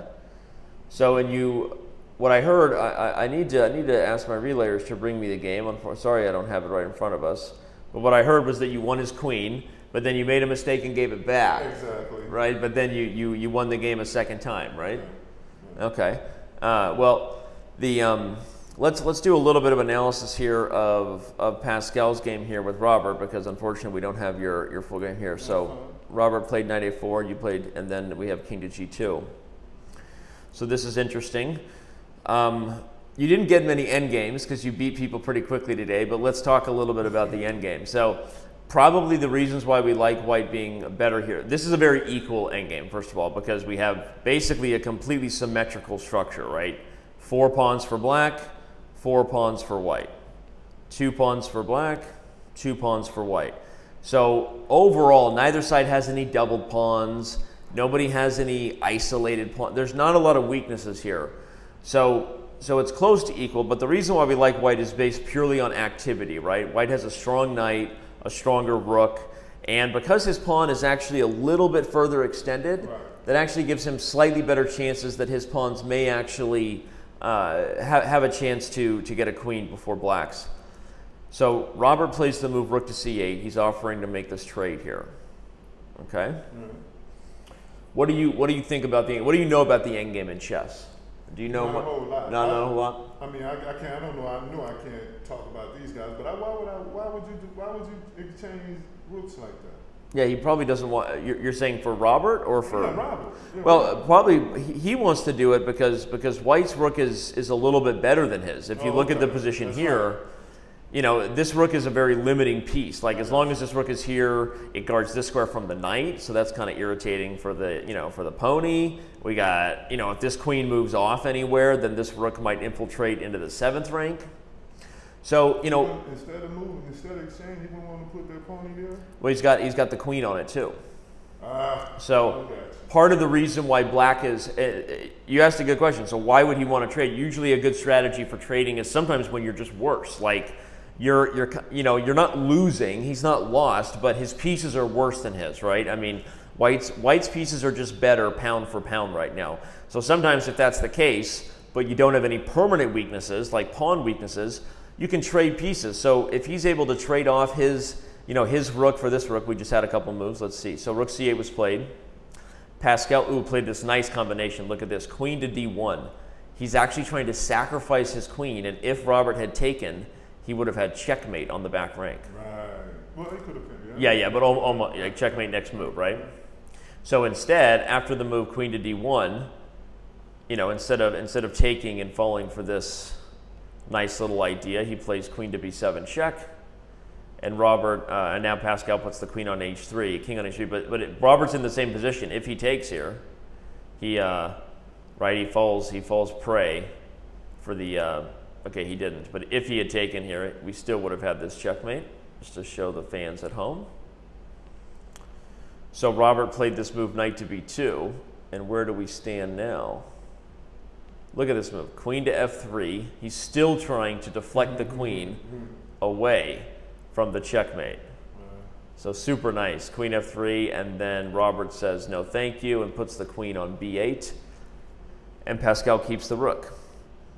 So Pascal he's trying to keep, his sort of well-placed, better centralized pieces. And Robert's strategy over the last few moves has been to try to trade all these pieces off because his pieces are on the back rank, right? They're not as active.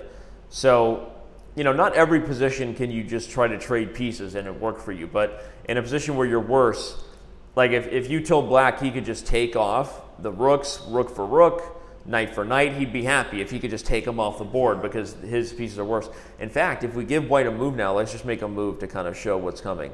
Like if black plays some move, this is a very, very strong threat. If this knight comes to h5, we have multiple things happening over here, like the queen coming to g4 with checkmate attacks, and it's like that move we saw in the last game where the rook is sort of freed up to slide over. So you get all these attacking threats for white over here on these squares. So this is, look at that. So we saw okay, the knight came here and Robert was threatening to fork the knight and queen. So because of that fork, Pascal moved his queen to safety. And after b5, I expect that we will see a move like knight h5. And there we go. Right as I say it, it was played. He plays knight h5. And I think that Robert is in a little bit of trouble here.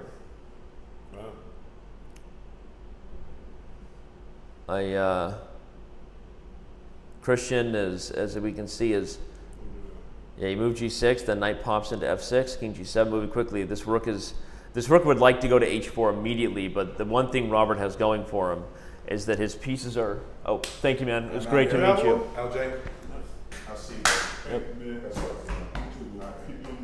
Really Thanks, appreciate everybody. it, Jay. Thank you. Thanks, man. Today, my help, Jay. No, he did. All right.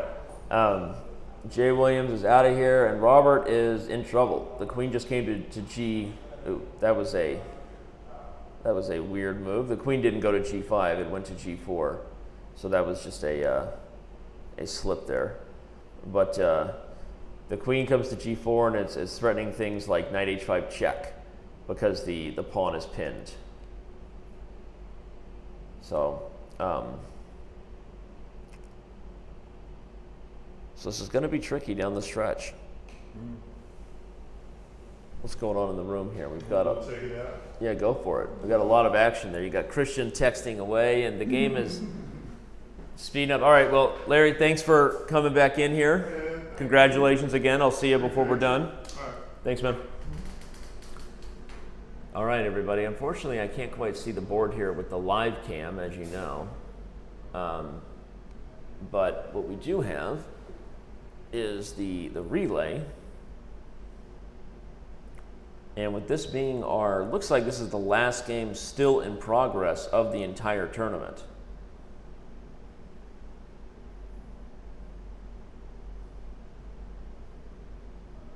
So John HS wants to know how I change the color of the highlighted squares. You hold Alt. If you hold Alt when you right click, you can change it to blue. If you hold Shift, you can change it to green. Hashtag Chess.com pro tip. So that answers that question. Magnus Carlson, one of my favorite usernames of all time. He's here. And always nice to have Magnuts with us. You know, nothing like Magnuts. And he asked who's with Danny. That was Larry Johnson, NBA All-Star. Very famous Nick. We had Jay Williams was here. He's a Duke guard, well known for his success with the Duke Blue Devils, but also played in the NBA. And we've had some others in here too. Pascal won. Pascal won. So what's the final score? That means that the final score, you're supposed to have those stats for me, but the final, so Team Urschel Hess still wins because they swept Johnson and Fedorowicz. Yeah. So they were 2 points ahead heading into this round. Yeah. And Larry won. Fedorowicz, how did Fed do this round? I think you guys drew. We drew. We drew, right? I had to go to the bathroom. So you had to go to the bathroom, so okay. You know what? Fed's a nice guy. If people have to go to the bathroom, he gives them draws. I'll give you the Fed story since he's not here. Yeah, go for it. So tell us the Fed story. With me here, everybody, we have Grandmaster Marc Arnold. If you want to scooch right here, sorry, in the middle. Tell me if I'm wrong. This story involved you, Fedorowicz, your old teacher. Yeah. He said right. that you said I have to use the bathroom. Yeah. I offer you a draw, and Fed said, but I'm better. And you said, but I have to use the bathroom. Yeah, so he gave me a draw. Yeah, see? That's like he's a class act. You realize that's like a kid arguing with their parent. Like you're like, I have to go to the bathroom, and they're like, hold it, and you're like, but I have to go now, and like, what choice does he have but to pull over the car? You always want the best for your students, even if you're not their teacher anymore. Yeah. So Marc, lean in so they can see your face. So you are known to Chess.com fans that have been around for a while as a participant in what was probably still today the most exciting Blitz deathmatch of all time. Yeah, maybe the most exciting. I think it's the only one that ever went to triple overtime, still to this date. Here, I'll go ahead, grab that chair.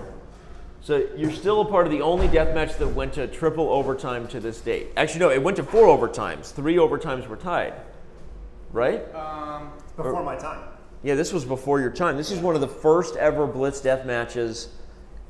It was like Blitz deathmatch 11 or something. I think it went to the 3rd overtime. 3rd overtime. But the thing is that Marc was down 4 games. People had counted him out.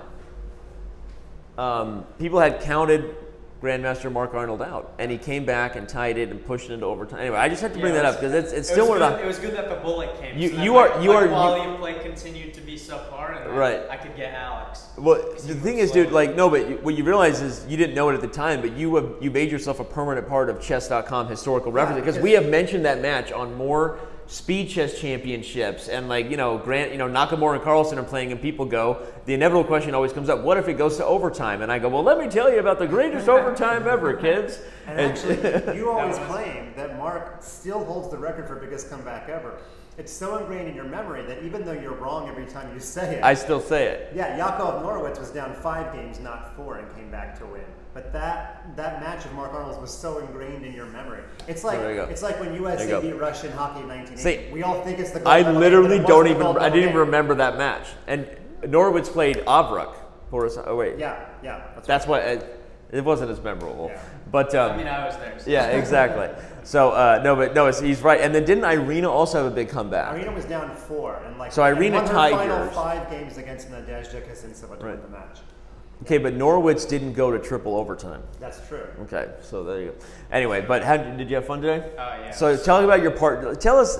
So Jay Williams was by far the most entertaining character today. Larry was the biggest surprise with his quality chess play. He's a beast. He was a beast. Yeah. But Jay was. He can coach me. I know. Larry's 13 or 1400. No, seriously. Yeah, definitely. Yeah. But Jay was the most entertaining character, I think. So give us the PG version of one of the funniest things he did today, if you can. One of the funniest things. The PG version. Okay, so during our match against Robert and John Urschel, instead of me and Robert playing, basically Robert and Jay just trash talked each other for the whole match. The whole time. The whole match, yeah. For like at least 15 minutes or 20 minutes.